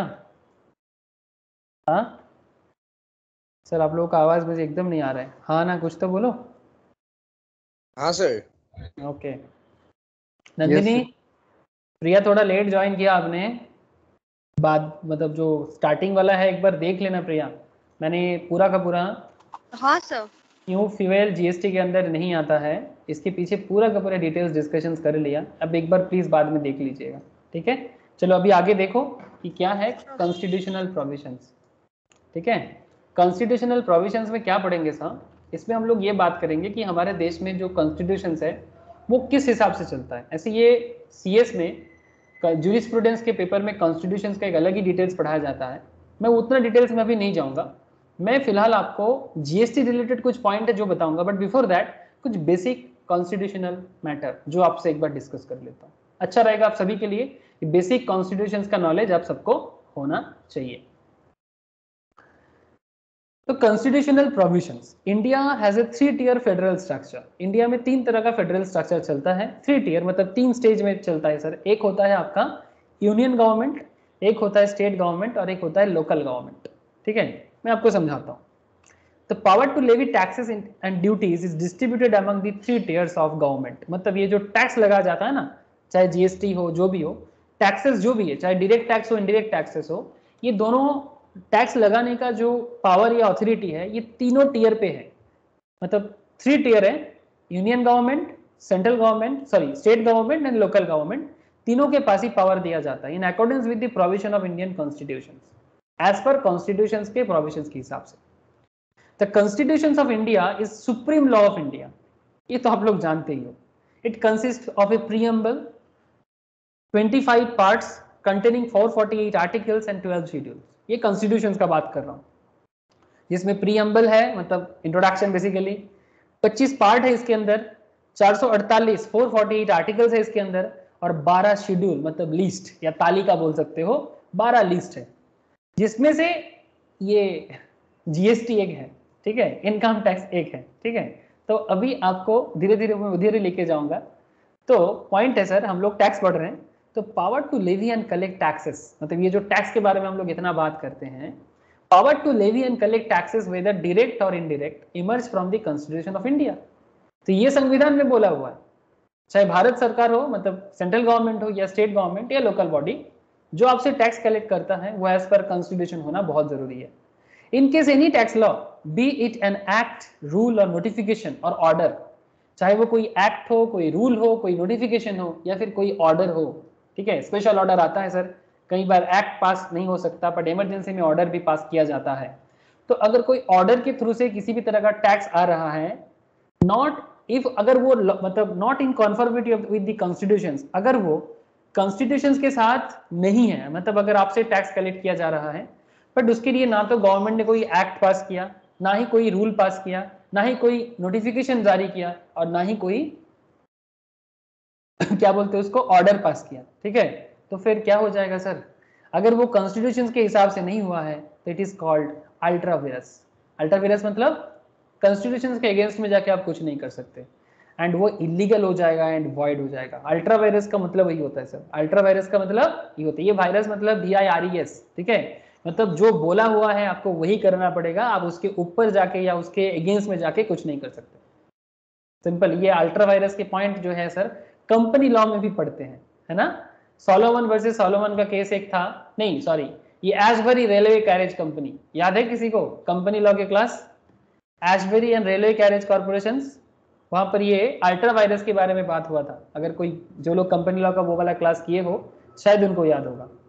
ओके, तो इज इलीगल एंड वॉइड मतलब कॉन्स्टिट्यूशन के अगेंस्ट में जाके कुछ नहीं कर सकते। 10 study of the basic provision of the constitution is essential, सभी को पता होना चाहिए, चाहे आप CA CMA स्टूडेंट्स हो या ना हो, फर्क नहीं पड़ता, but basic concept of constitution का नॉलेज प्लीज सबके अंदर डिस्ट्रीब्यूट करो।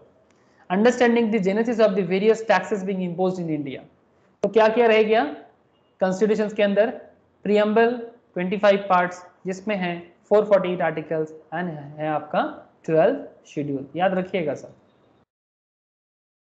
ये रहा आपका कॉन्स्टिट्यूशन ऑफ इंडिया का बेसिक बात है। अब धीरे धीरे बात करेंगे सर टैक्स में, और कौन से आर्टिकल में क्या बोला गया है ना, टैक्स के बारे में बात करेंगे, टैक्स लॉस के बारे में, GST के बारे में, और कौन से आर्टिकल में क्या बोला है वो भी बात करेंगे।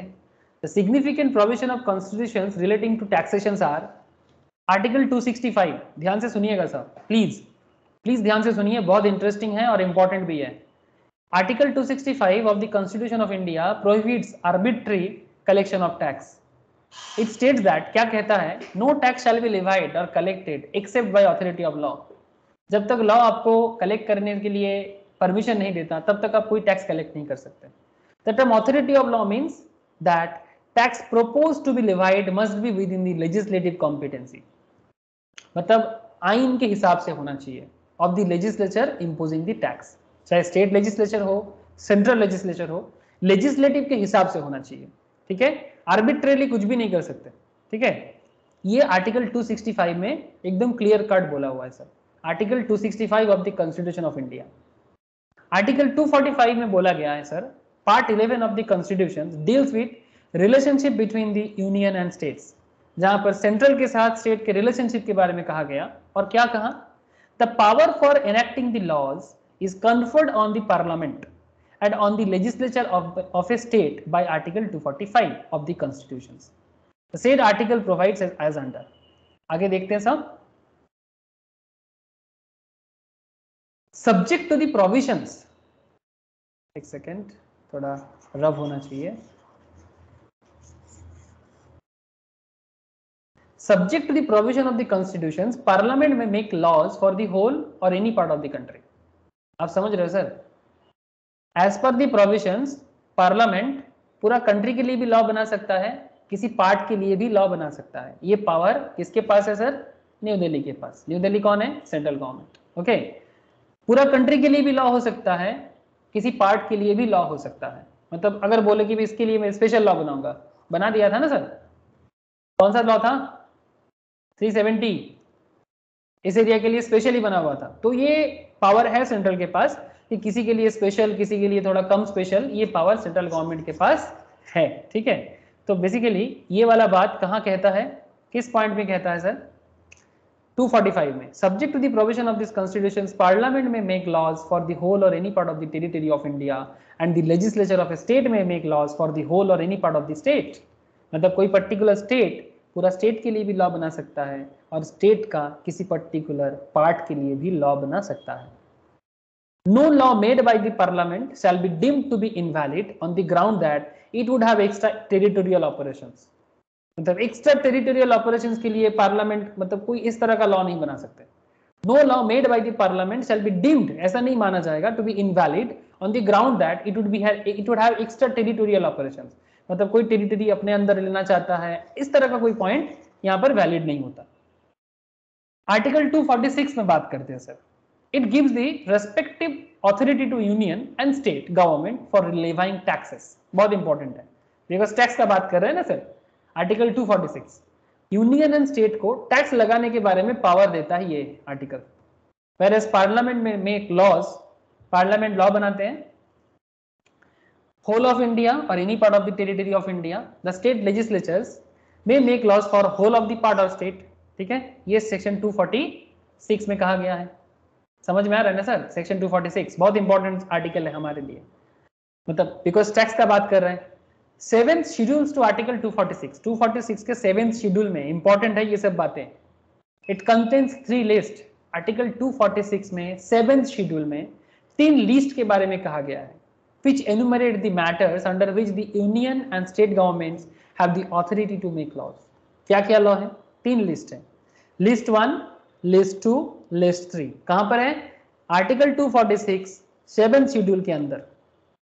एक हो गया यूनियन लिस्ट, दूसरा हो गया स्टेट लिस्ट, तीसरा हो गया concurrent list. Union list, state list, concurrent list. समझ में आया सर? 3 लिस्ट। हेलो, हाँ सर, ये 3 लिस्ट पता चला ना आप लोगों को? अब ये 3 लिस्ट किसका कौन सा लिस्ट है? ऑब्वियसली यूनियन लिस्ट मतलब सेंट्रल गवर्नमेंट, पता ही चल रहा है। It contains the matters in respect of which the parliament, central government has the exclusive right to make laws, जिसको यूनियन लिस्ट बोलते हैं। State list, it contains the matters of respect which the state government has the exclusive right to make laws। and concurrent list क्या है sir? Sir concurrent list वो है, it contains the matters in respect of which both the central and the state government have power to make laws। समझ में आया ना sir?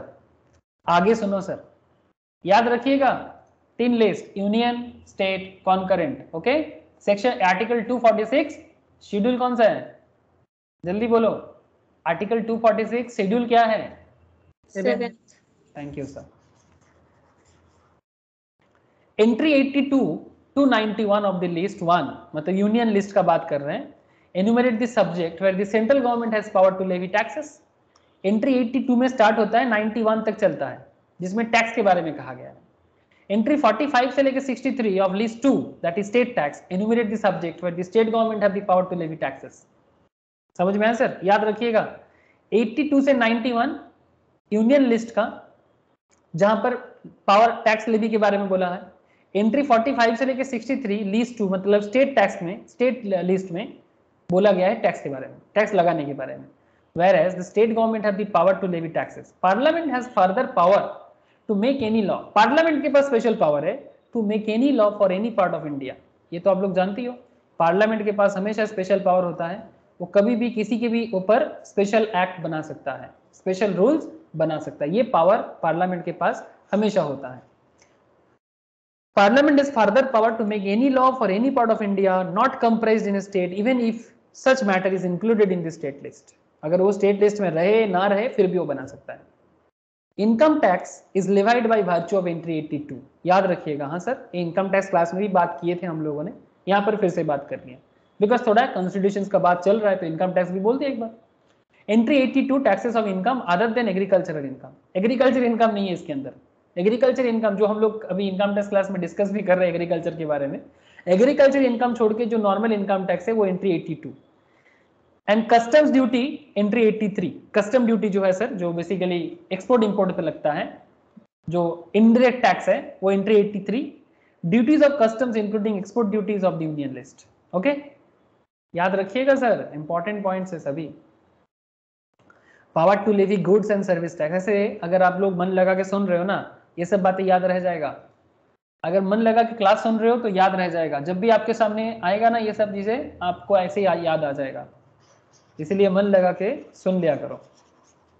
Okay अच्छा, power to levy goods and service tax. अब GST के बारे में बात करते हैं ना सर, कॉन्स्टिट्यूशंस में 101 अमेंडमेंट एक्ट 2016 में आया। 101 अमेंडमेंट एक्ट, जीएसटी न्यू है, 2017 में आया है, तो एक्ट आया सर, 101 में अमेंडमेंट आया। तो पावर टू लेवी जीएसटी, जो हमारा मेन क्लास का डिस्कशन है, जीएसटी क्लास है ये, has been conferred by article 246A of the constitutions, which was introduced by the constitutions 101st amendment act 2016. Before discussing the significant provisions of the constitutions, 101st amendment में जब आया था 2016 act, let us first understand why there arose a need for such constitutional amendment. मतलब आपको ये पता होना चाहिए कि जीएसटी जैसा एक्ट को लाने के पीछे क्या रीजन था, क्या जरूरत पड़ गया। Need for constitutional amendment, amendment क्यों करना पड़ा ये आप थोड़ा सा जान लो। The constitutional provisions hitherto had delineated separate powers for central and states to impose various taxes. Parliament में कुछ जरूरी था कॉन्स्टिट्यूशंस पे कि सेंट्रल और स्टेट के पास थोड़ा सेपरेट पावर हो टैक्स लगाने के बारे में। Whereas the central levied excise duty on all goods, है ना, अभी आपको मैं दिखाया कि सेंट्रल एक्साइज लगाते हैं, अरे अभी देखा ना हम लोगों ने, एक्साइज लगाया 1 लीटर पेट्रोल पे 32 रुपीज, स्टेट भी लगाया वैट पे 30%, है ना। तो ये गवर्नमेंट के पास तो है। अभी जीएसटी के अंदर भी इस तरह का पॉइंट को और थोड़ा क्लैरिफाई कर दिया गया। Centre levied excise duty on all goods produced or manufactured in India. The state levied value added tax once the goods enter the stream of trade upon completion of manufacture. Manufacture होके जैसे ही state में पहुंचते हैं state का VAT लग जाता है और सेंट्रल उस पर एक्साइज लगाता है। ये सब अभी जीएसटी आ गया तो अभी जीएसटी लगता है। In the case of interstate sale, the center had the power to levy a tax, the central sales tax, but the tax was collected and retained entirely by the states from where the movement of goods starts. ये CST जब था उस time पे जहां से goods का movement होता था उसको वो रख लेता था। आजकल क्या चलता है, अभी हम लोगों ने पढ़ रहा था, आजकल चलता है कंजम्पशन बेस्ड टैक्स या फिर डेस्टिनेशन बेस्ड टैक्स। पहले क्या होता था, जहां से गुड्स का मूवमेंट होता था वो उनको टैक्स कलेक्शन होता था। Services were exclusively taxed by the centre together with applicable cesses, ये सेंटर के पास रहता था if any. Besides there were state specific levies like entry tax, octroi, luxury, entertainment, lottery, betting, local taxes levied by panchayat. Local मतलब पंचायत, जिला परिषद, ये सब टैक्सेस के बारे में बात होता है, म्यूनिसिपैलिटीज, ठीक है। तो कितना सारा टैक्स हो गया, आप समझ रहे हो सर, सेंट्रल के पास अलग, स्टेट के पास अलग, लोकल के पास अलग, दिमाग खराब करने वाला। हाँ बोलो सर। लोकल टैक्स नहीं की, हाँ पंचायत टैक्स होता है ना, पंचायत में म्यूनिसिपैलिटी में टैक्स नहीं देते हो। अरे अच्छा हाँ। विद रिस्पेक्ट टू गुड्स, हाँ बोलो सर। वाटर टैक्स होए तो water tax, housing tax, yes ये सब लोकल में देना पड़ता है, जिला परिषद में देना पड़ता है, म्यूनिसिपैलिटी में देना पड़ता है, पंचायत में देना पड़ता है, ये सब होता है ना। तो वो सब टैक्सेस अभी भी है, हट नहीं किया वो सब चीजें। With respect to goods imported from outside the country into India, जब बाहर से सामान आता है इंडिया में क्या बोलते हैं उसको, इंपोर्ट ना सर। हाँ sir. With respect to goods imported from outside the country into India, center levied basic custom duty, additional duties, मतलब एक्स्ट्रा ड्यूटी लगाया जाता है, वो मैं कस्टम पढ़ाने के टाइम पे बताऊंगा आप लोगों को। विद एप्लीकेबल सेसेस इफ एनी, अगर कुछ एप्लीकेबल सेस लगता है तो वो भी लगता है। तो इतना सारा टैक्स हो गया। अब introduction of the GST required amendment in the constitution so as to enable integration of the central excise duty, additional duties of customs, state VAT, certain state specific taxes, service tax into a comprehensive goods and service tax, and to empower both center and state to levy and collect it. मतलब एक single platform, एक single umbrella, but centre और state दोनों के पास power रहेगा। अभी क्या चल रहा है, मतलब जीएसटी आने से पहले क्या था, 2016 में जब एक्ट आया था, प्रॉब्लम क्या था, इतना सारा एक्ट था, इतना सारा पावर भी था, स्टेट के पास भी था, सेंट्रल के पास भी था, बट कोई सिंगल अम्ब्रेला नहीं था। अब बात समझ रहे हो सब। ये वाला बात हम लोग लास्ट प्रीवियस क्लास में पढ़े थे सर। कहाँ चला गया ये वाला, ये देखो सर, ये सब सबसम होके जीएसटी हुआ, पूरा लिस्ट लास्ट क्लास में डिस्कस हुआ था। Central taxes, state taxes, taxes बहुत सारा है, central excise, additional excise, service tax, excise duty under medicinal and toilet preparations, countervailing duty, special countervailing duty, central sales tax, central surcharge and cesses, state के अंदर taxes on advertisement, luxury taxes, VAT, sales tax, tax on lottery, entry tax, entertainment tax, state surcharge, खत्म नहीं होता, सबको एक umbrella के अंदर GST. Amendment का जरूरत समझ में आया सर, सिंगल अम्ब्रेला में टैक्स को लाना है, इसीलिए 2016 में 101st अमेंडमेंट लाया गया टैक्स में 246 आर्टिकल 246 में, ठीक है। और उस अमेंडमेंट में बेसिकली मेन पर्पस यही था कि पर्पस क्या था सर, समझ में आ रहा है ना सर, 101st अमेंडमेंट लाने के पीछे पर्पस एक सिंगल अम्ब्रेला होना चाहिए ताकि मैनेज करने में सुविधा हो, स्टेट के साथ सेंटर का एक हमेशा प्रॉपर कॉन्सेप्ट बना रहे, सिंगल प्लेटफॉर्म, जो आप लोग लास्ट क्लास में भी पढ़े थे, जीएसटी पोर्टल। ओके, तो समझ में आ गया होगा आप लोगों को कि क्यों जरूरत पड़ गया 101st अमेंडमेंट लाने के लिए। Basically introduction of GST required amendment in the constitution so as to enable integration of the central excise, ठीक है, सब कुछ जो होता है। Consequently, Constitution's 101st Amendment Act 2016, hereinafter referred to as Constitution Amendment Act, was passed. It has 20 sections. कितना है इसके अंदर? 20 sections है।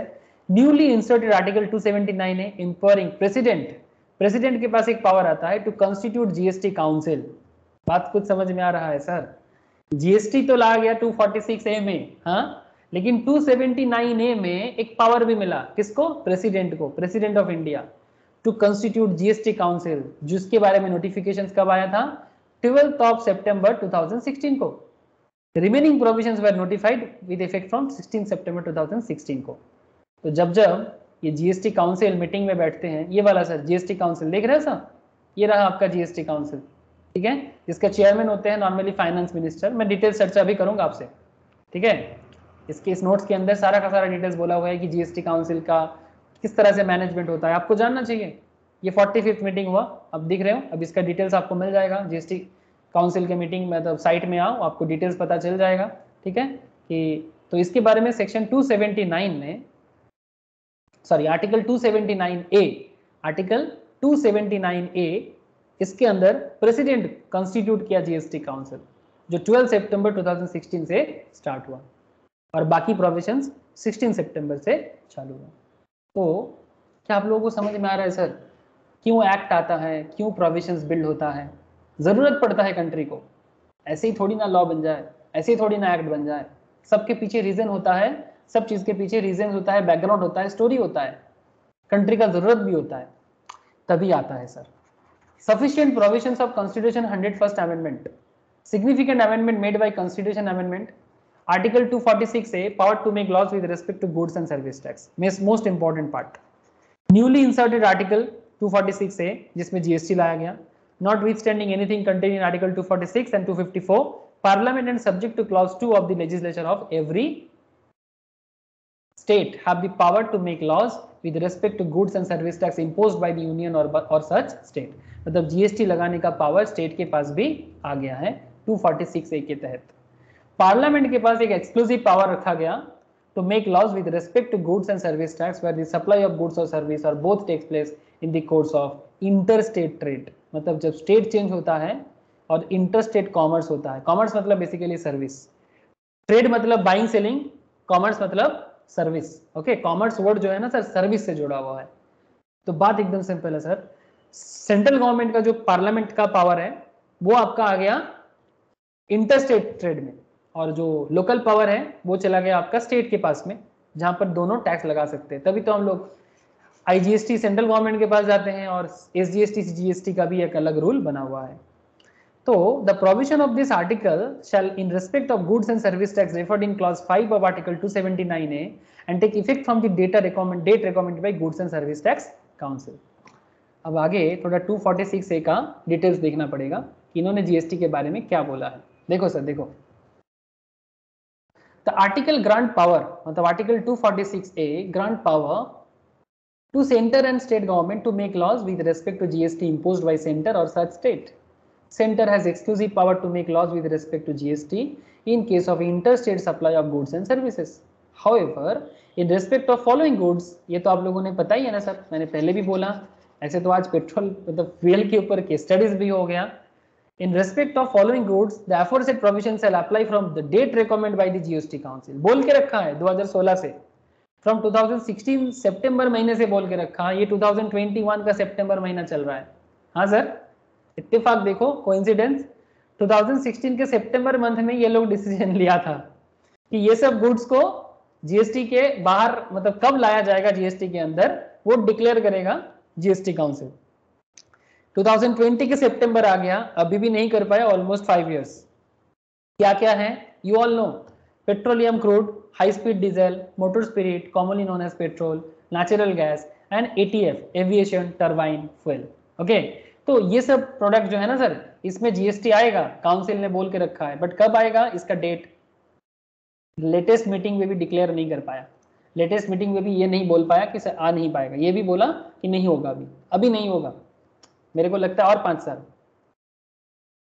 The provision of Article 246A are notwithstanding anything contained in Article 246 to 254. Article 254 deals with supremacy of the laws made by Parliament. 254 में क्या है कि parliament के पास पावर है, वो कुछ भी कर सकता है, सुपरमेसी है उसका, super power basically. Article 269A levy and collection of GST of interstate supply. 269A, article 269A stipulates that GST on supplies, next class का डिस्कशन रहेगा, supply under GST. GST on supplies in the course of interstate trade or commerce shall be levied and collected by the government of India, and such tax shall be apportioned between union and states in the manner as may be provided by Parliament by law on recommendation of the Goods and Service Tax Council. मतलब ये जो GST collection होगा ये parliament law बनाएगा, जिसके बारे में कहाँ बोला गया है, आर्टिकल 269A में, ठीक है, लेवी एंड कलेक्शन. प्लीज याद रखिएगा सर, कॉन्स्टिट्यूशंस में आर्टिकल 269A में प्योरली बोल के रखा है कि सेंट्रल और स्टेट किस तरह से ये इंटरस्टेट ट्रेड में, कॉमर्स में जीएसटी चार्ज करेगा, किस तरह से वो लोग अपने बीच में कलेक्शन करेगा.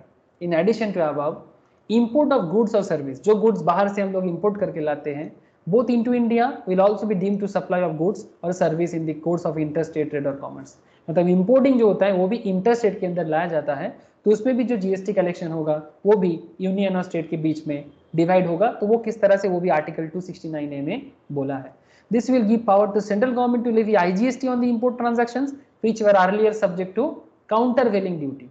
जो पहले कस्टम्स में काउंटर वेलिंग ड्यूटी हुआ करता था कस्टम्स टैरिफ में 1975 में, वो अभी आईजीएसटी के नाम पे चलता है.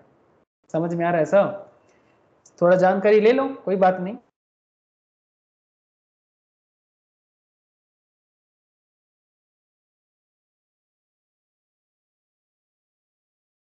ये सब तो कैलकुलेशंस में ही मैंने आपको दिखाया. Such amount shall not form part of consolidated fund of India.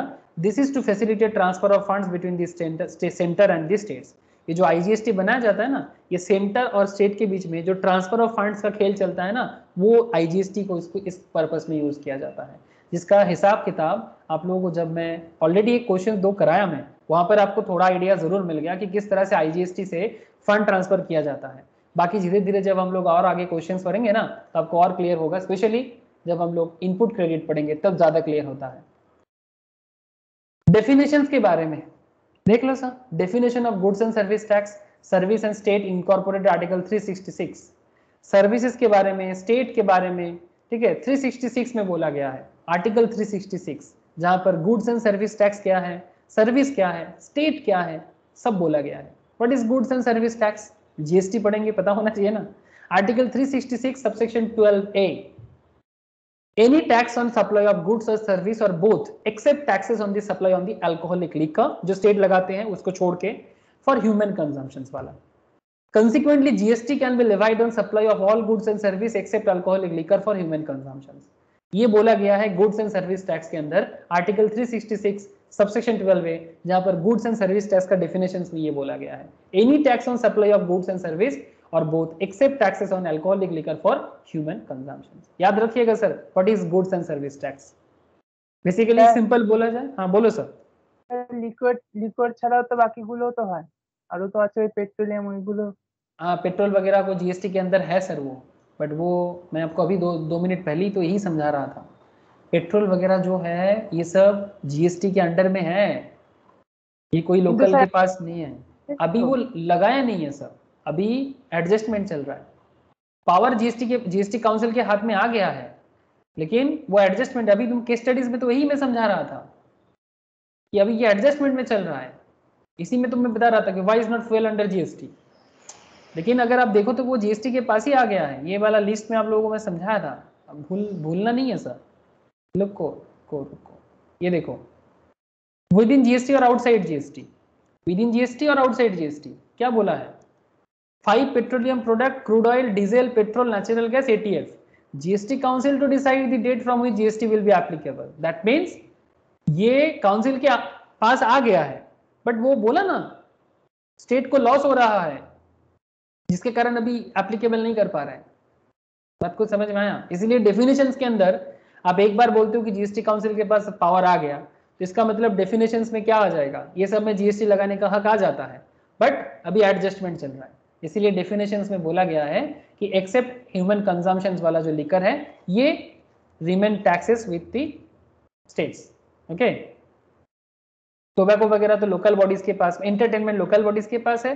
Tobacco में भी within the purview of GST, but power to levy excess duty is also retained। ठीक है, ये अभी भी सेंट्रल के पास रखा गया है, एक्सेस ड्यूटी अभी भी इसके अंदर लगाया जाता है। ठीक है, तो मेनली जो है पेट्रोल डीजल जो है वो जीएसटी में आने का संभावना सबसे ज्यादा है करेंटली। समझ रहे हो सर? हेलो, लेकिन वो एडजस्टमेंट चल रहा है अभी एडजस्टमेंट। तभी तो मैंने पहले केस स्टडीज बताया कि क्यों पेट्रोल डीजल को जीएसटी लगाने में इतना प्रॉब्लम हो रहा है। सर्विस के बारे में क्या बोला? आर्टिकल 366 सबसेक्शन 26 है, means anything other than goods. State का मतलब क्या बोला? 366 subsection 26B with reference to 246A, 268, 269, 269A and article 279A includes the union territory with legislature। State का मतलब यूनियन टेरिटरी भी है, ये बोला हुआ है जीएसटी के अंदर। डेफिनेशन ऑफ गुड्स में क्या बोला? The term goods has already been defined under clause 12 of article 366 in an inclusive manner, exclusive manner में नहीं, जो बोला वही है। Provided that goods include all material, commodity and article. Goods include all material, commodity and article, याद रखिएगा। ये सब डेफिनेशंस है जीएसटी में। ठीक है, जीएसटी काउंसिल 279A में बोला गया है। जीएसटी काउंसिल जो है वो आर्टिकल 279A में रखा गया है, जो आपको मैंने अभी बताया।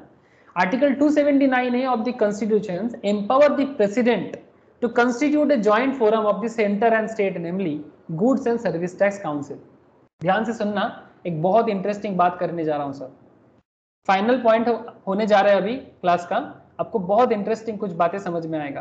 प्लीज पॉइंट को ध्यान से सुनिएगा, लाइफ लॉन्ग काम आने वाला है।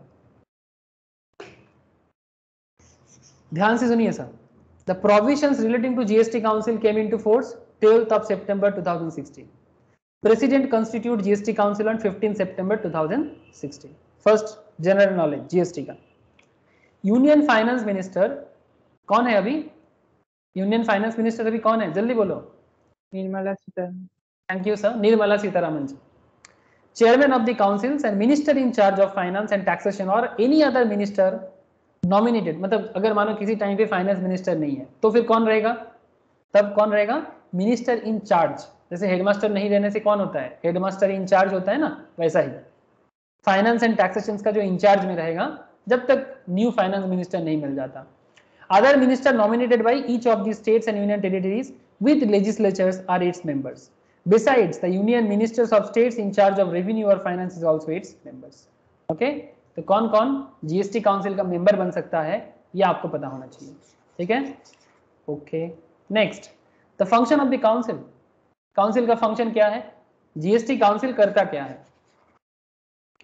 The function of the council is to make recommendation to the union and states on important issues, जैसे कि टैक्स रेट क्या रहेगा, एग्जेम्पशंस किस प्रोडक्ट पे देना है, थ्रेशोल्ड लिमिट क्या होगा एंड डिस्प्यूट रेजोल्यूशन को कैसे मेंटेन करें। It shall recommend the special provisions with respect to special category states. जैसे थ्रेशोल्ड लिमिट बनाने के टाइम पे किसी स्टेट में 10 लाख का लिमिट बना गया है, किसी स्टेट के लिए 20 लाख का कैटेगरी बना गया है, किसी के लिए 40 लाख का गुड्स के लिए बना गया है, जो मैंने आपको प्रीवियस क्लासेस में बता के रखा। तो स्पेशल कैटेगरी स्टेट्स के अंदर कौन आएगा और कौन नहीं, जैसे कि स्पेशल में करेंटली 11 स्टेट्स है, जिसमें कौन कौन आ गया, maximum north eastern states, Kashmir, okay, states like Arunachal, Assam, Jammu and Kashmir, Manipur, Meghalaya, Mizoram, Nagaland, Sikkim, Tripura, Himachal Pradesh. কাশ্মীরটা তো বুঝছি, বাকিগুলো কেন আছে? हाँ बोलो। জম্মু এন্ড কাশ্মীরটা কেন আছে বুঝছি, কিন্তু বাকিগুলো কেন আছে? सर इंडिया को समझना बहुत जरूरी है। इसके लिए आपको ना इंडिया के बारे में थोड़ा समझना पड़ेगा। इंडिया में बहुत सारे स्टेट्स ऐसे हैं, स्पेशली अगर मैं नॉर्थ ईस्ट के बारे में बात करूं, नॉर्थ ईस्ट का कुछ प्रॉब्लम है। क्या प्रॉब्लम जानते हो? नॉर्थ ईस्ट का सबसे बड़ा प्रॉब्लम ये है कि सर नॉर्थ ईस्ट और मेनलैंड इंडिया के साथ एक बहुत बड़ा दीवार कौन है, बोलो तो जल्दी बोलो सर। नॉर्थ ईस्टर्न स्टेट्स जो हमारा है, ये वाला जो एरिया है, समझ पा रहे हो सर? इसके बीच में दीवार कौन है? हाँ सर, कौन सेपरेट कर दिया इसको भारत, मेन भारत से? बांग्लादेश। बांग्लादेश। ये पार्टीशन का मुद्दा है sir, it's a big problem with partition. ये मेनलैंड इंडिया के साथ ना कनेक्टेड होने में बहुत प्रॉब्लम है इसको। एक छोटा सा कॉरिडोर है, कॉरिडोर क्या है नाम जानते हो? कॉरिडोर का नाम है सर सिलीगुड़ी। ये कॉरिडोर जो है ना, चिकन स्नेक भी बोलते हैं इसको, चिकन स्नेक, बहुत छोटा, जस्ट 22 किलोमीटर्स इसका विड्थ है। 22 किलोमीटर का एक एरिया है जो इतना बड़ा एरिया को, भारत के इतना बड़ा एरिया को कनेक्ट करता है। प्रॉब्लम समझ रहे हो सर?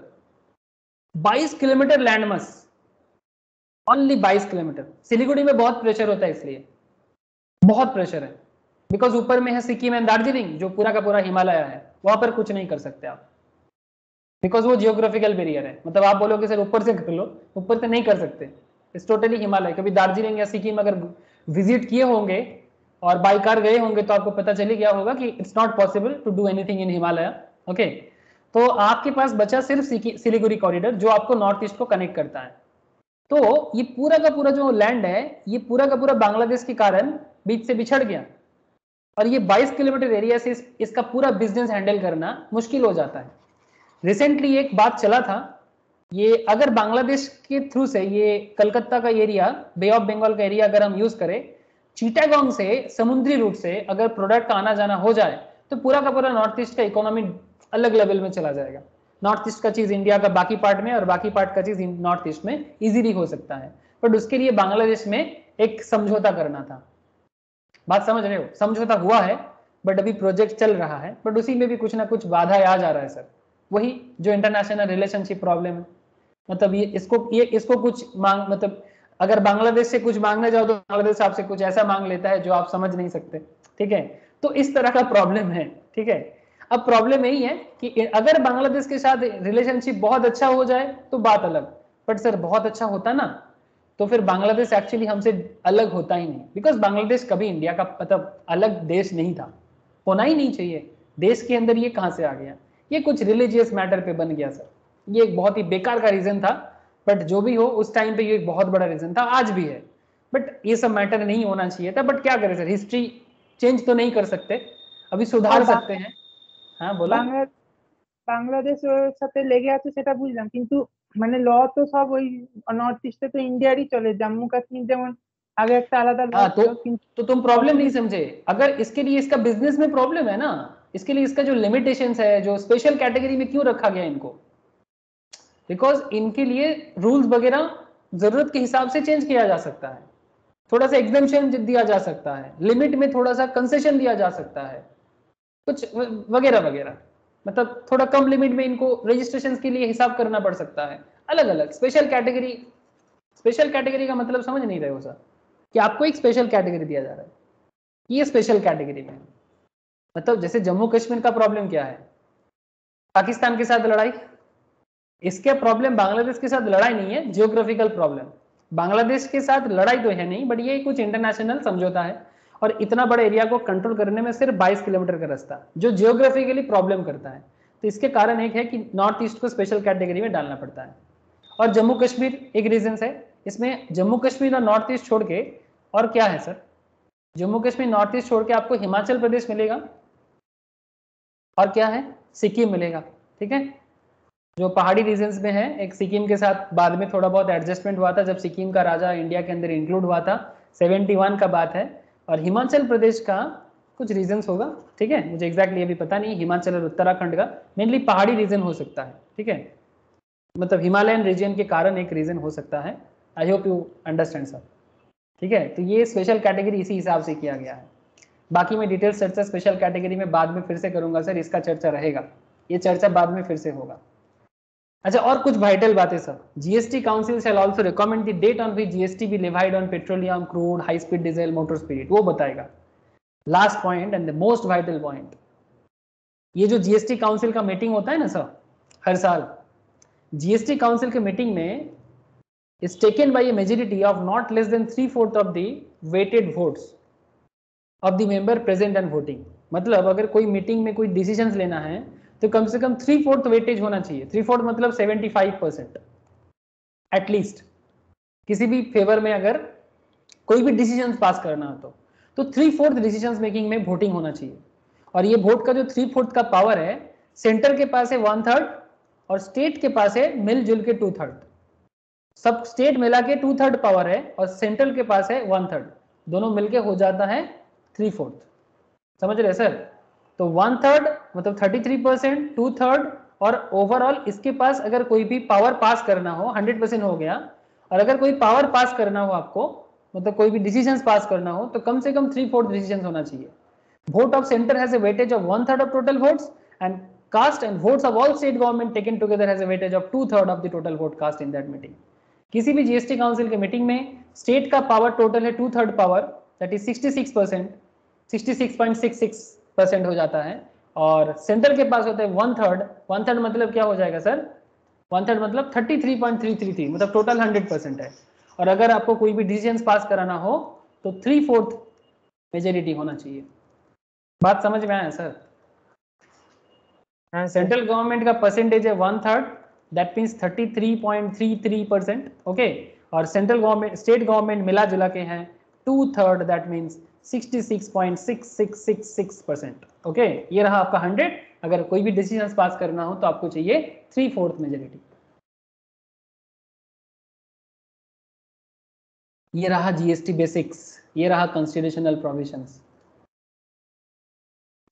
बोलो सर, आज बहुत डिस्कस कर लिए। क्यों पेट्रोल का प्राइस के अंदर जीएसटी नहीं है, क्या कॉन्स्टिट्यूशन प्रोविजंस है, बहुत ज़्यादा बोल दिया आज। क्लियर है सर? बोलो हेलो। हाँ सर। अरे वाह, आज अनुज एकदम लास्ट तक क्लास किया। थैंक यू अनुज। नील, नंदिनी। हमेशा करता हूँ सर। हाँ अच्छा, हमेशा रहता है, चलो वो तो मुझे पता है। प्रिया, ज्योति, तौथा, ऋषभ। ओके सर, कोई क्वेश्चन है तो करो, अदरवाइज ठीक है सर, टाटा फिर।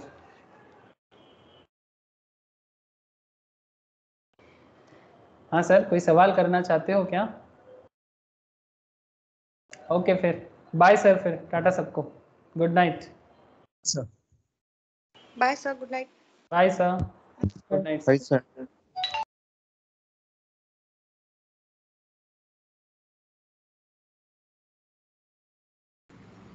স্যার বলছি ওই